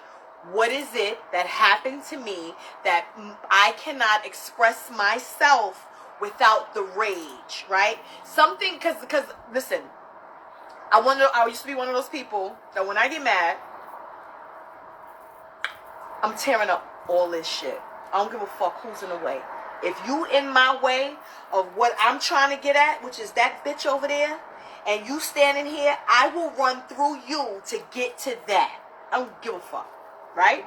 That was me. I had to learn, why does that person that's trying to give peace have to be pummeled over because you can't control your fucking emotions, psycho? And I had to sit down and say, all right, this might not be the best way for me. I've hit a friend of mine, not on purpose, but because I'm wilding out, whipping somebody's ass, and they trying to pull me off of them and say, all right, bitch, you finna go to jail, let her go. And I'm knocking her the fuck out because, I'm in that zone. You gotta learn how to control that, because it's not, in that moment, you're out of control. When you're in a moment of rage, that is when most accidents happen. That is when you can really kill someone. You may be intending to just black their eye, or I need you to lose your front tooth, right? But if you hit them hard enough and their head hits that floor and they die, now you got a manslaughter charge on your hands, right? Think about the ramifications of what it is that you're doing. You got to think about, what is this rage serving, right? This is not a time where I'm in a war, right? And my rage should be used for war. This is a time that I've got to learn how to control that rage and use my brain, my ori, to figure out different avenues that I should be taking, that I could be taking. So first and foremost, I need to go sit down somewhere and calm myself, right? I need to go clean myself. I need to go and start writing to myself, I am mad because, right? I gotta talk to myself. This is a me and me time. This is the one-on-one time with me to figure out, why the fuck am I so mad? All right. They disrespected me. They did this, they did this, they did that. Okay? Right? Did they disrespect you before? Yes. Right? Why are they still talking to you? Accountability. Self-reflection. Why am I allowing this person access to my life? That's my fault. I can't be mad at anybody but me, because I seen that person's character. I saw them act this way to somebody else, and I, for some reason, thought that I was exempt from all of that. Where, no, their character showed me that anybody could get it, but I thought I was special. That's my fault. Nobody told me I was special. They told me to look at what she just did. Now go away from her.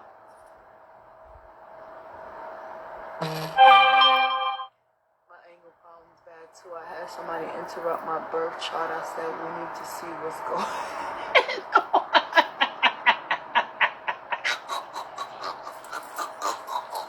You gotta control that.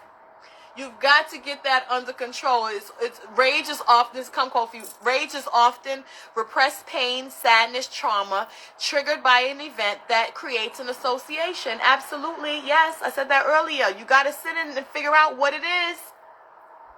What it is, and you know that we already said it. You got a lot of pain with your life, and how you came up, and what happened to you, and who wasn't listening to you, and the things that, you know what I'm saying. You got a lot of stuff to deal with, and you got to work through that stuff so that it's not anger anymore. Because now somebody hears you. Who hears you? Your spirit guides hear you. Your ancestors hear you. Your Ori hears you, right?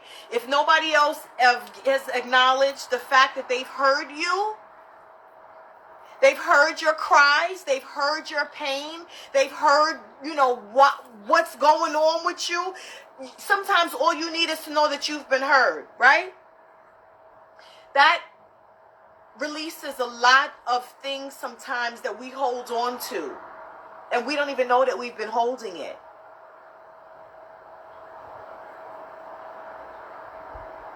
Self, you got to do that work, that shadow work. You got to be willing to sit in it and own the parts that you played. And own the changes that you will damn sure make sure that you take care of making when you wake up tomorrow. Things change. What's going to change? My outlook, my responses, my reactions, my triggers. Am I listening to what the person, did I hear what they said? Did I hear the message? Or am I just hearing the fact that it came out of a mouth that I don't like? But was it true? This is the issue. Truth. You got to be able to live in truth. You got to be able to handle the truth and the choices that come from behind that. Your choices. That's right. That's right. It's not an easy road to take. And it's never, nothing that's worthwhile is ever easy. Right? Nothing that's worthwhile is ever easy. Yes, so true. This live is amazing. Thank you for sharing your energy. You're welcome, baby. Nothing that is worthwhile is easy. Right? Even relationships, when you found your so-called soulmate or whatever they like to call it, ain't no relationship easy. Men don't put the toilet seat down. Men don't keep your kitchen clean. Men don't do a lot of things that they, we would like them to do. It's not easy. You got to learn. They got to learn you and you got to learn them. But you're willing to do that, right? So let's be willing to learn the better parts of ourselves. We're willing to give everything to someone else in the name of love. I need you to be willing to give yourself everything in the name of love for you. I love me. Me. Without me, I don't know what else I will be able to do. I can't do it based on you because I love you. No, bitch, I love me too. So I have to be able to move and act with my best interest in mind. Period. So your best interest is you. Being a healthier you. Being a better you. Giving out good energy. We get back what we put out. So if you are not giving out the best versions of you and you giving out the nasty, hot, fire, tempered version of yourself and you out here wilding on people, guess what you're getting back? That.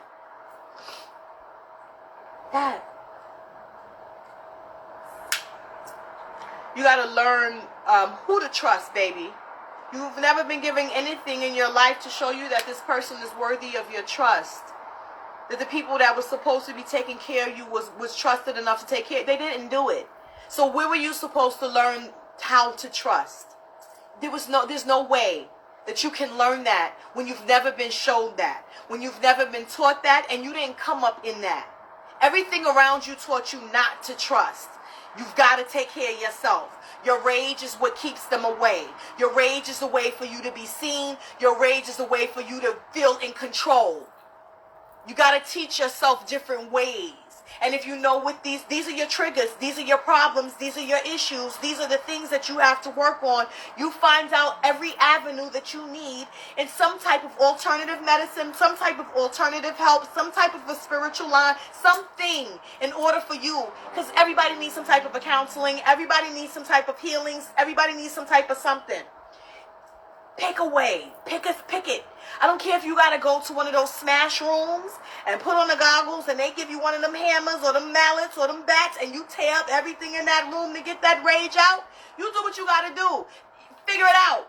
Axe, throwing, pick it and find it. There's something. Right? Something. Multiple different ways to skin a cat. Right? You got to find out the way that's easiest for you, that works for you to skin this cat. But at the end of the day, the job is going to be done. I can't tell you how, but I can tell you these are the things. Pick one. Feel me? Pick one. But do it. And no more talking about it. You want to speak about it, be about it. Because Spirit hears your thoughts and it hears the words that come out your mouth. And you can't keep giving false promises. That's when they start to test you.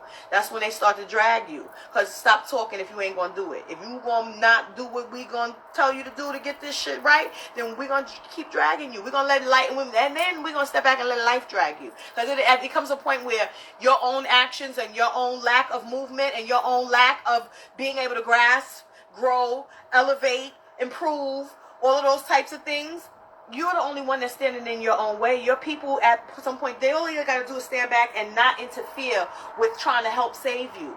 Your own demise comes from your own hands, and lack thereof, your lack of movement, your lack of growth, your lack of elevation, your lack of conscious evolution.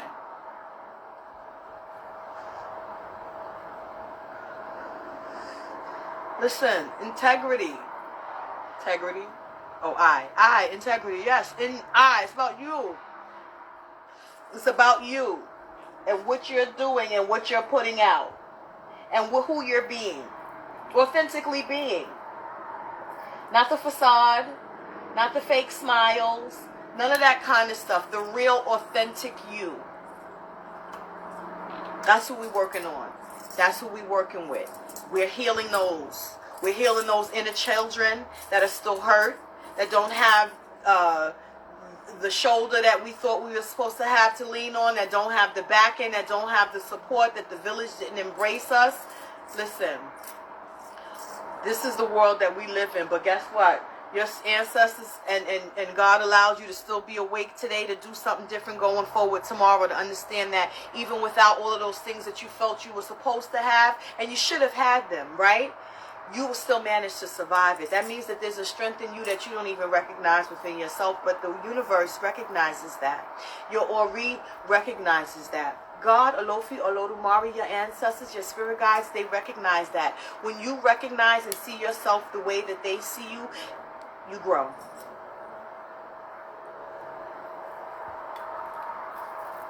Listen. The song is Please Be Patient With Me. God is not through with me yet. You got to be patient with yourself because you ain't through with you yet. How about that? Patience is a key. Patience is a virtue. As long as you're moving forward and doing something for the betterment of yourself, you will be fine. So that's like some people don't rock well with sitting in the office having one-on-one counseling. That shit never worked for me. I tried that shit before. I've had a lady look at me like I was crazy and said, "What you just said about your family?" I was like, "Bitch, you ever seen The Color Purple?"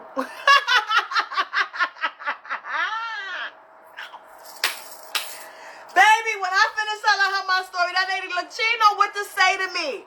And I was like, that's what I thought. Let me go on and get back to my African-based spiritual traditions so that they can tell me what I got to do to fix this stuff. Facts. So I get that. That didn't work for me. I had to start looking at the way that I found my peace and my getting rid of that anger. I had to start identifying stuff. Why I'm mad? What you mad for, bitch? I'm mad. First of all, my spirit is mad at me. That's number one. My spirit is sick of me, right? So I'm thinking that I'm mad at the world. Some of it is that my spirit wants to punch me in my face. And if my spirit could step out my body and black my eye real quick and jump back in and say, bitch, I did it, they would have did that to me 20 years ago. My spirit was so sick of me. Oh, my God, so sick of me. That was a part of it. You know what I'm saying? So you got to...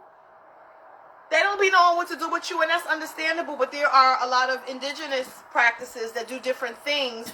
I know certain native indigenous things teach you to go into nature, find some type of a rock, pray into that rock, tell it all of your problems, bury it, and back away, walk away from it, but you're burying all your problems. Then you're leaving it in nature, you're asking nature to take this away from you and give it back to the earth. You don't need it no more. It's done what it's done, and it's leaving you now. We go to the ocean also. We ask Yemeya, we ask the ocean's waters, we ask the great mothers as the waves come in, give me energy, right? Give me fortitude. Give me the strength to overcome. Give me all of the things that I need to do to maintain myself and to stand strong in this life. And as the waves go away, take all this bullshit with you, please.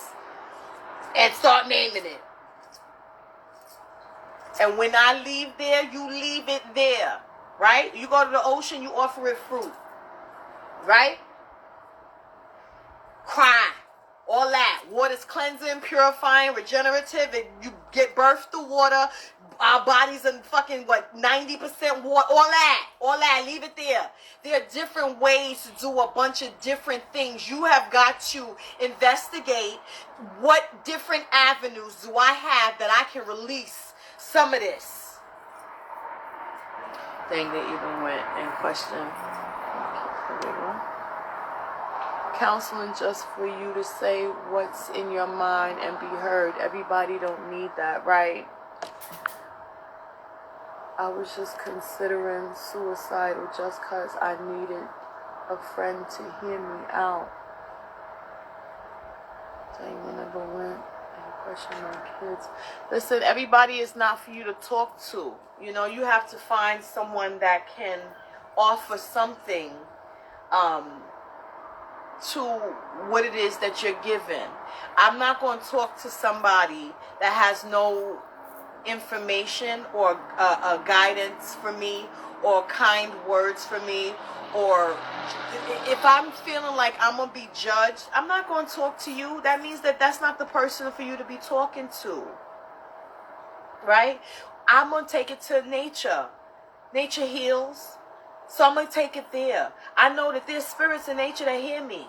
I know that 90% of, do you know how many people died in the ocean on the transit during the slave trade? Many of our great mothers, many of our lineage, many of our ancestors' bodies reside there. Their spirits that's where they went, right? So if you go to the waters, those same energies, which is the great mother's energies, right?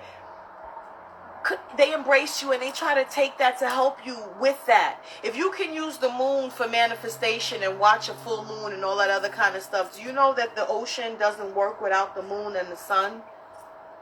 It all works together. So why am I going to separate a piece of it to say, oh, I can only do it at the moon, but the ocean won't be able to help me? That's ridiculous.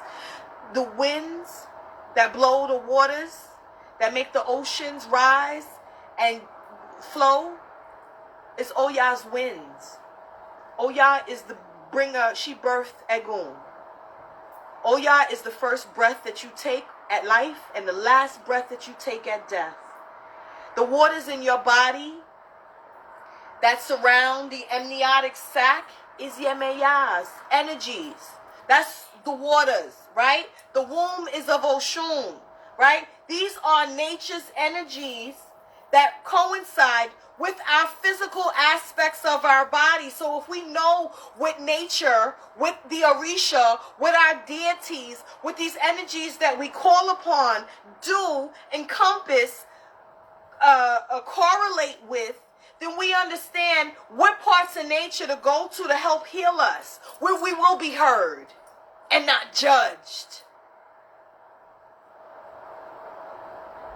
It's bigger than just, I have a lekes on my neck, so I know Orisha walk with me. No, I know what the protection, what the energy, what their force encompasses, and how it is able to assist me in my journey on this plane.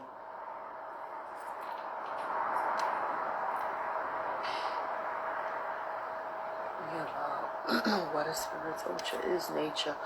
And those people were spiritual leaders, warriors. People are gone, but that energy is not. That's right. I love nature. I'm a Capricorn. I feel most home in nature. Yes, yes, yes, yes. The spirits guide me when I calm my waters. Yeah, you got to be able to receive. You can't be all over the place and think that you're going to get a clear message from spirit. That's not how it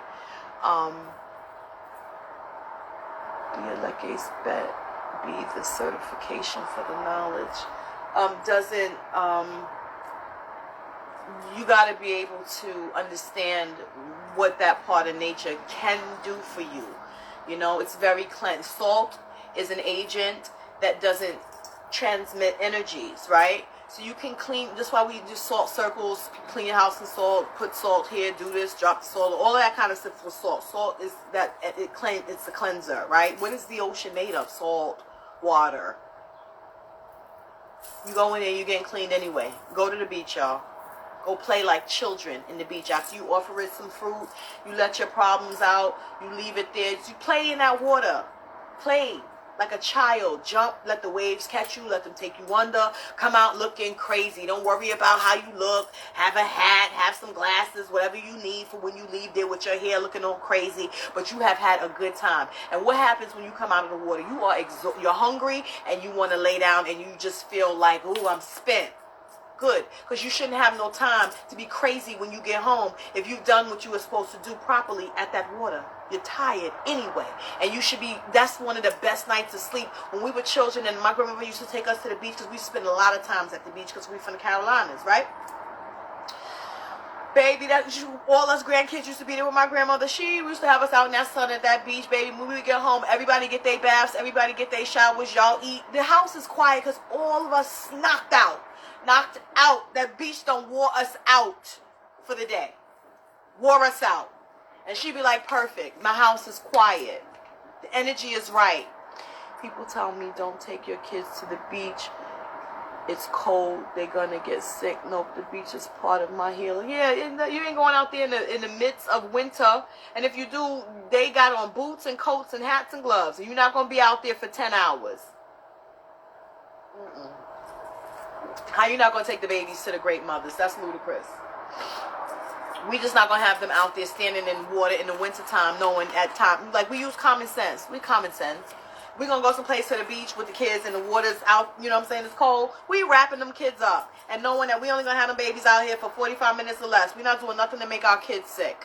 You know what I'm saying? Remember, when you're doing something in spirit covers you in that time as long as you're not overdoing it. Don't do nothing stupid. You know better. So go with your know better mindset. Your mother first. Your instincts will kick in. You know what's good for your babies.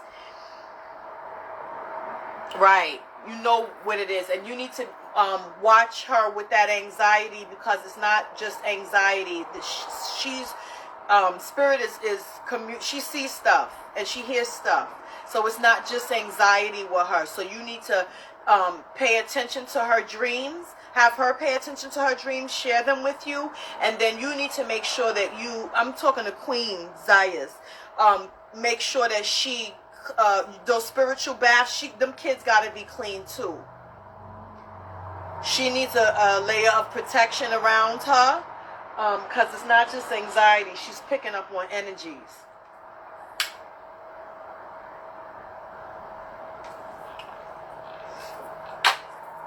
Yeah. When you get into the habit of making spiritual baths, you want to make sure that she's helping you. It gives her an avenue and a direction, right? Because when she's close like that to spirit, that lets you know that where her trajectory is probably going to go, where it's deep, line to go.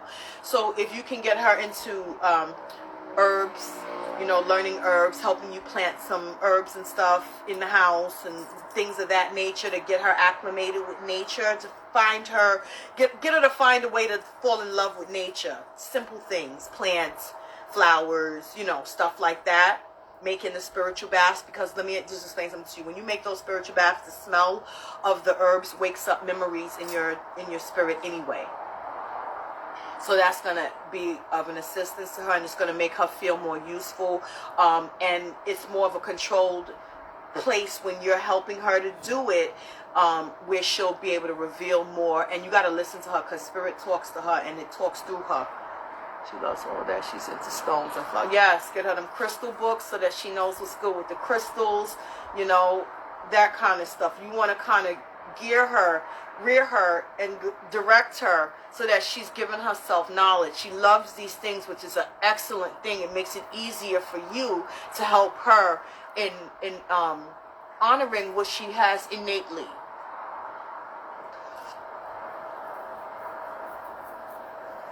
Yeah, you're welcome, baby.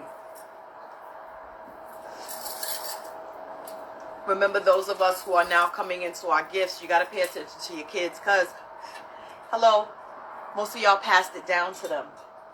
And what you have They have.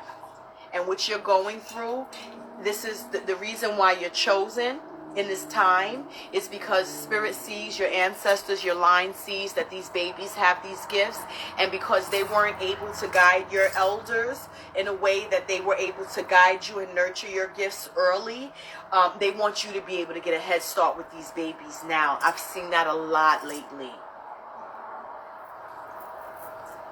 A lot of parents, I've been getting, well, why me? Why me? I'm like, don't you have a kid? Yes. Then you tell me the kid hears and sees? Yes. Why not you? Who else is going to help your baby? So you can get the information, you get the knowledge. By watching and teaching the baby, you grow. Again, the generational healing. Come on, cool waters, bring it home for me, sis.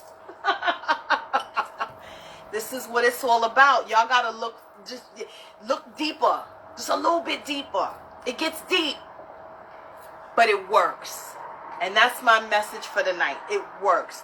Honor yourselves. Trust yourselves. Know that there is better. Know that there is more. Know that your gifts are your gifts and yours alone. Grab hold of everything that is for you. Learn where you are supposed to be. And head face first towards that with blind faith. Step by step.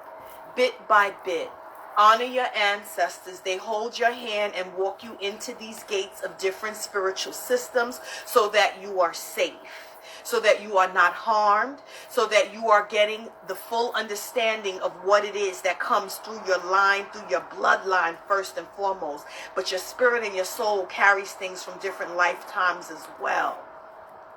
Your spiritual guides will come through and remind you of the things that you've done. And it's like second nature when you start to get into these things and you don't even understand. It feels like home. It feels like peace. It feels like, damn, I've been missing out. When it's authentic, it's not such a struggle for you to make these changes, because Spirit shows and proves themselves and lets you know that we are here and we are real. And we're going to get you through this if you trust us. I got all trust and faith in them.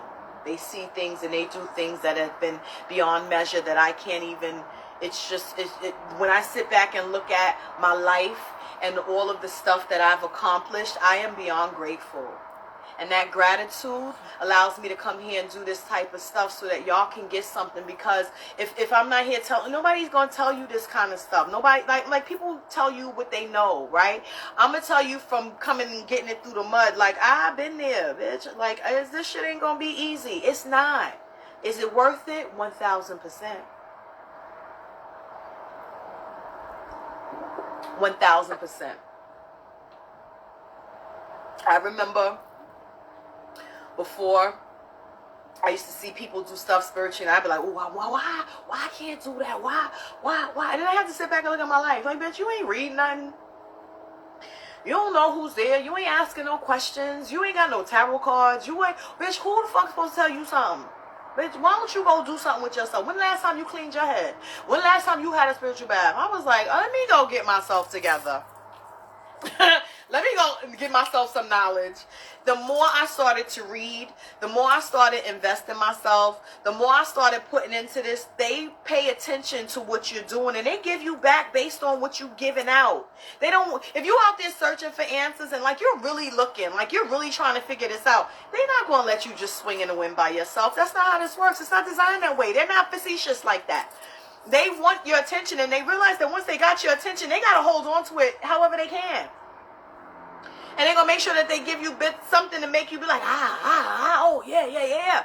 Without it being, you know what I'm saying? It gets like that when you get hard-headed and don't listen. But if you are true, you'll be all right. Facts, people will only give you a fish and refuse to teach you how to teach. Yeah, no, I want y'all out there fishing for yourselves. I got one fishing pole. I ain't going to be out here catching fish all day. My name ain't Jesus. You got to fish for yourself. And I want you to learn how to fish for yourself. Because I want, you know what I'm saying? I've had people come and be like, oh, X, Y, and tell me some shit that I ain't know. Bitch, thank you. I appreciate it. It wasn't by, hook, that your ancestor had you call, DM me and ask me about an herb that I ain't never heard of in my life. Never, ever, ever, ever, ever, ever. But you couldn't find it. And they tell me where to go look for it. And when I look for it, it's something that I need. Thank you. That's what I tell the people, like, you won't even realize you asking me for this herb, right? But this is something that I need. Thank you. I appreciate it. That means that your spirit, although you didn't know where to find it or what it was for, you heard just enough to know what it was. Give yourself accolade, like, give yourself a pat on the back for that, because at least you got that much. Some people don't even get that much. And when you recognize that and you be like, all right, okay, so I got that one, thank you. She told me what it was for, I'm gonna get it. So now what's next? Tell them out loud, like, what's next? They gonna start throwing stuff at you. I'm trying, I be thinking I'm a little slow.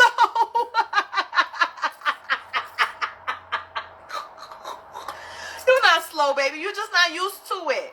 You know what I'm saying? This is a learning experience. This is something you got to teach yourself, right?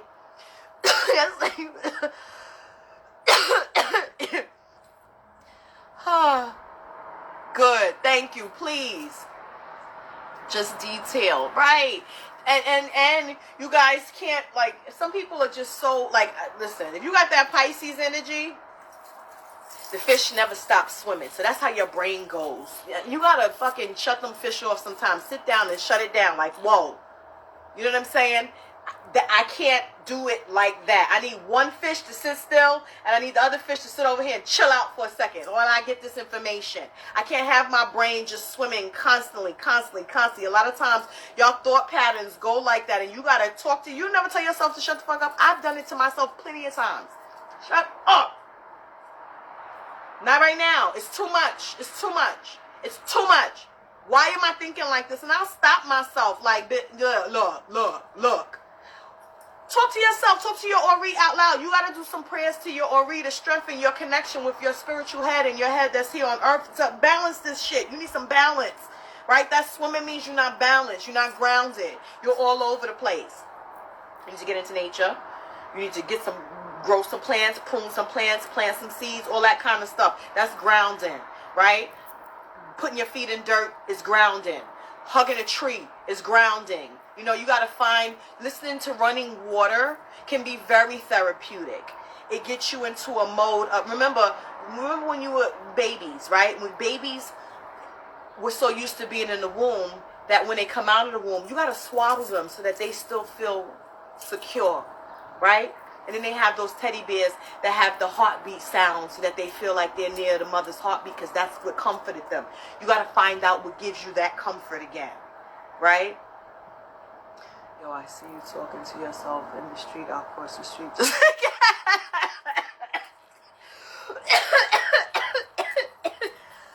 I talk to my, listen. It look like I'm talking to myself. I'm not talking to myself. I be straight up talking to my spirits like I am not in pure plain view of other people. I don't care. If that makes you back up, go back away from me, please. Thank you. I appreciate it. All that. All that. Word. All right, guys. Did anybody have any specific questions? If y'all don't have no questions, I'm going to shut it down. If you think of a question later, remember I got the question tab up in my stories. So you can put the question there. And y'all know I be responding. My DMs be a little crazy sometimes, so it takes me a little bit of time sometimes, but for the most part, I get back to y'all. You know, I don't leave y'all hanging. I don't like to do that. If I put the question up there and you ask the question and it's something that I have the information to, I absolutely will give it to you. If it's something that I got to go ask, I'll do that too. You know what I'm saying? I don't know everything, but I know a lot about a little bit. Okay? If nobody, any kind of spiritual question. Hey, can I create? You won't. My night birds is coming in. You gotta work on that, baby. You're only toxic to yourself. You know what I'm saying? Don't be toxic to yourself no more. Think about your life and think about all of the good things you want for you and understand that you can't live in acid and think that it's not going to melt everything around you. So we're going to sit in honey. You need to do a lot more sweetening stuff. Like you need to do some cleansing stuff, but remember that you need to back that up with a sweetening something, right? So when you do your sweetening baths, your cleansing baths, you end up doing the same number of days with sweetening. You need to do a lot more sweetening stuff. You need to take bath. You need to luxuriate in sweetness, and you need to get out there and live your life just a little bit more. But you don't know how to have fun. You got to have some more fun. Little tip. Thanks so much for the knowledge, ancestors. Go cheek. Check on. Len Koshispire. You're welcome, K-Dot. Yes.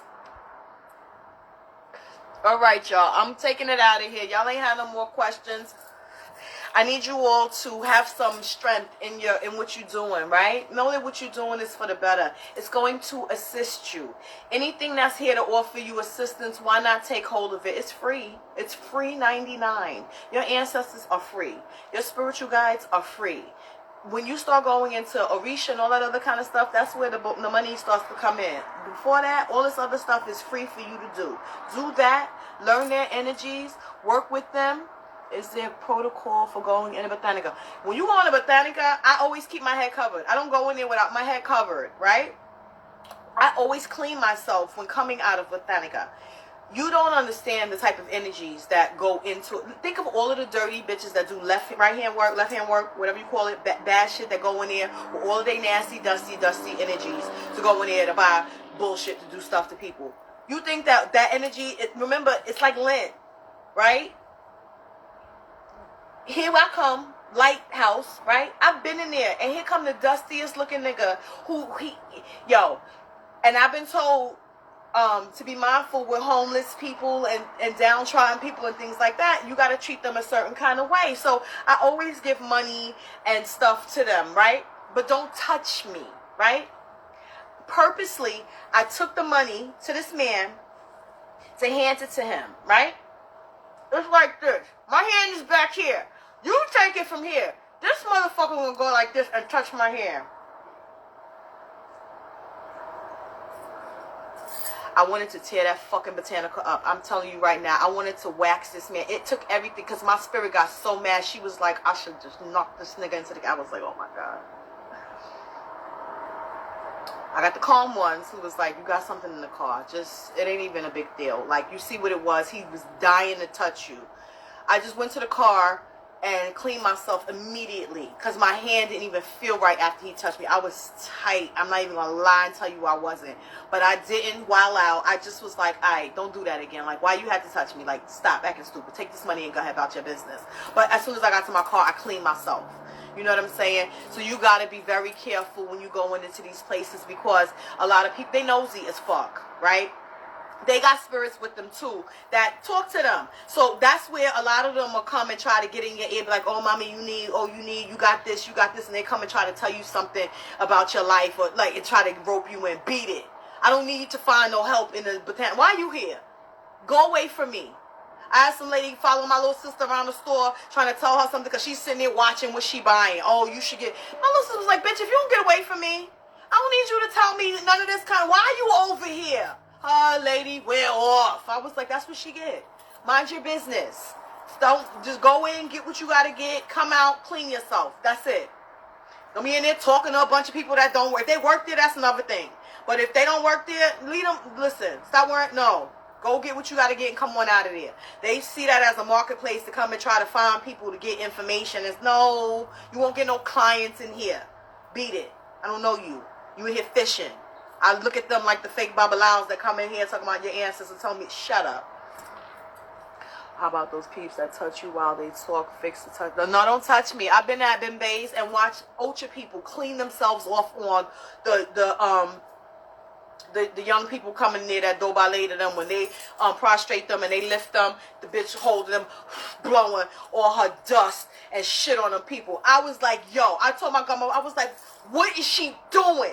And she was like, she's cleaning herself on them people. Put your fucking back against this wall and don't move. And I was like, bet.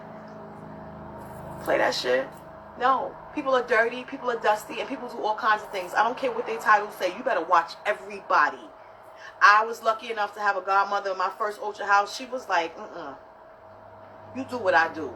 I don't care what they tell you. If I'm mounted with spirit, I don't give a fuck. You got to deal with me after this, not them. I used to be like, bet. Y'all give me carte blanche right to wild out on everybody in that room because she told me to do X, Y, and Z. I don't care what they said. This is what she told me to do. And at the end of it, they would be like, yo, will she come back? They'd be like, where you get these God kids from? These niggas is soldiers. For real. They wasn't letting us do nothing. They wasn't letting us touch you. They wasn't letting us hit. None of that. None of that. At all. I had rules. I follow my rules. And at the end of the day, she would laugh and be like, yo, you was in there going off on the beat. I was like, you told me. She'd be like, yep, I was. Thank you. You were supposed to do that. Come on, baby. I'd be like, come on, go right on with her.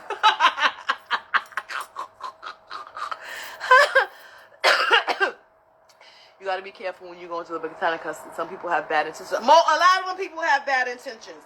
I don't buy fixed candles from, nobody, first and foremost, right? Especially not at the Botanica. They have all their stuff just sitting out there in the open, right?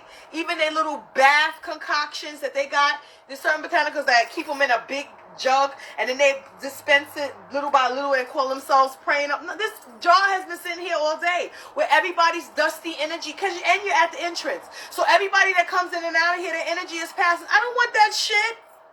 I'm good. You mean to tell me that only what you pray for is in that jar, but you in this open space and all these people coming in and out of here all day with all kinds of stuff? Absolutely not. I'm good. This is why when we buy our candles and stuff, we clean them before we burn them and use them. I'm not playing with y'all.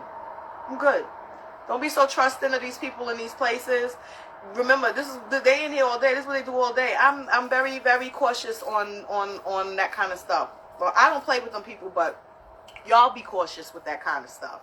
If it don't feel right, it's not right. Stuff should be smooth when you're trying to, dirty bath water. For real dirty bath water. I don't want that. I'm good. Y'all don't buy that either.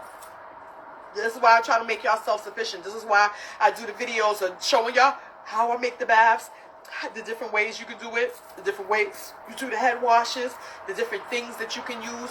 Pick 2 or 3 out of there. Pick 1 out of there and use that. As long as you're doing something, the only thing that somebody can say to you is you need to add a little bit more. I take that. Now that you say that, how about just throwing yourself on the floor to every damn head? No, I don't. No, my grandmother wouldn't let us do that. If she didn't take us to the person, you better not go over there and throw yourself on the floor. I'll slap the shit out you. You stay where I'm at. That's why it's not you when there's bimbays and drummings and Orisha celebrations and ultra birthdays and all that other kind of stuff. If you don't have a godparent, you're not supposed to be approaching the Orisha. None of them people like that. Somebody has to stand for you. What if they come down and say you got to make ultra now? Who's standing for you? You have no godparent. You have nobody to even get you into those doors to take those steps. Go sit down. Play the wall. Back in the day, I wiped floors at Tambora's. That was a godfather. You can't leave yet this live. Look, I gotta go. I've been here forever. I'm gonna save it though, so go back to the beginning because I'm tired now. Yeah. You can't do that. You can't do that. Listen, you got to be very careful in them places. Just because these people call themselves something don't mean that they have good character. Remember Iwajere. A lot of people bought their crown. A lot of people, like now, you'll see people, they selling Alekes, they selling Ides, they selling Kofa, they selling Awafaka, they selling all that stuff. They don't care whether it's your path, whether it's your trajectory. They see it as a money-making business, and they'll give you whatever you ask for if you got the coin for it. You've done nothing of working on your character. So you go into this thinking, oh, I bought all of this stuff. Now I'm crowned. Now I'm the fucking coup de grace. But your character is still shitty. The Orisha looking at you like, your character is still shitty. I don't care that I dare crowned you. We ain't gonna still test you. You still gotta do X, Y, and Z. Your life is still gonna be shit until you get your character in order. Just because you crown, don't think that your life changes and becomes the great miraculous spark of light and everything. No, bitch, it still goes off of what you do. It still goes off of your character. It still goes off of how you live, how you treat people, how you, all that still matters. Crown or no crown, period.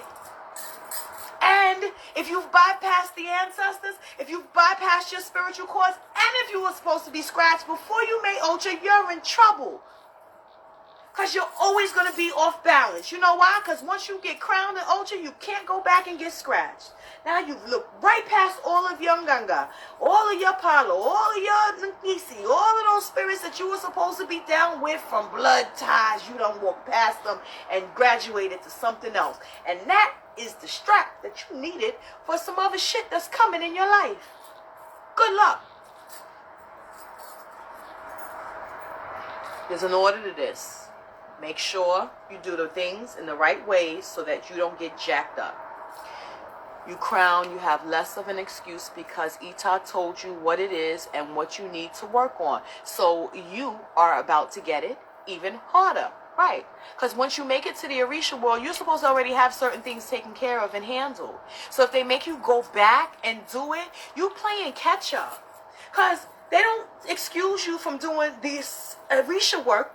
You better still do that. But now, you got to add this other stuff in because you ain't even know about it. So now you got double work to do. That's harder. Why make things harder for you? That's like, I know I'm supposed to go, I got to go to junior high school before I get to high school, but I'm going to try to take the tests to pass. No, you ain't going to pass. They're not going to pass you. You didn't get none of the knowledge that you needed to learn within those 4 years of this school. So how you going to go over here and get, no, go back over there. We don't even recognize you over there. Go sit down. Right. All right, everybody. Y'all have a pleasant night. I've been doing this. I'm going away for like a half an hour now. It's over. Y'all have a pleasant evening. Thank you guys for your energy. Remember the question tab is up in my stories. If y'all have questions, feel free to ask and all that good stuff. Peace and blessings. I thank you all for your energy. I thank you guys for spending your time with me. I hope you all learned something valuable that can help you in going forward. Have some compassion for yourselves. Have some patience with yourselves. Have some patience with your walk. And just know that as long as you're doing something good and you're moving forward, you're gonna win. You know what I'm saying? Don't worry about that. I don't know, V. I'm gonna try to come back in a few days. I don't know. This weekend is mine. I already said I'm doing me this weekend, but I'm gonna try to come in the next couple of days. We'll see how it works out. I got a few days to chill out. Oh God, that's not even true. Less structured work that I have to do, and so I have a little bit more time over the next couple of days, but I'm burnt out, so I'm trying to get a little downtime. Plus, I got a bunch of shit I need to be working on, but I never have the end of my time to not just do nothing. But I'm gonna try. We'll see what happens. But I put up the post. Y'all ask me the questions. I come back with some information, and we'll work from there. Y'all guys have a blessed evening. I thank you all. Peace and blessings. Y'all be blessed. Don't forget your ancestors. Don't forget your spiritual guides. Don't forget yourself in this. Love yourself. Be happy that you guys are still here. Be happy that Spirit is trying to get a message to you for you to start doing things for you so that they can give you what you are deserving of, which is a better life and a better walk. Right? Straight up backwards. Straight up back. That's not the only time I do that shit. All the time. They like, get off. Okay. Good night. Thank you guys. Good night, everybody.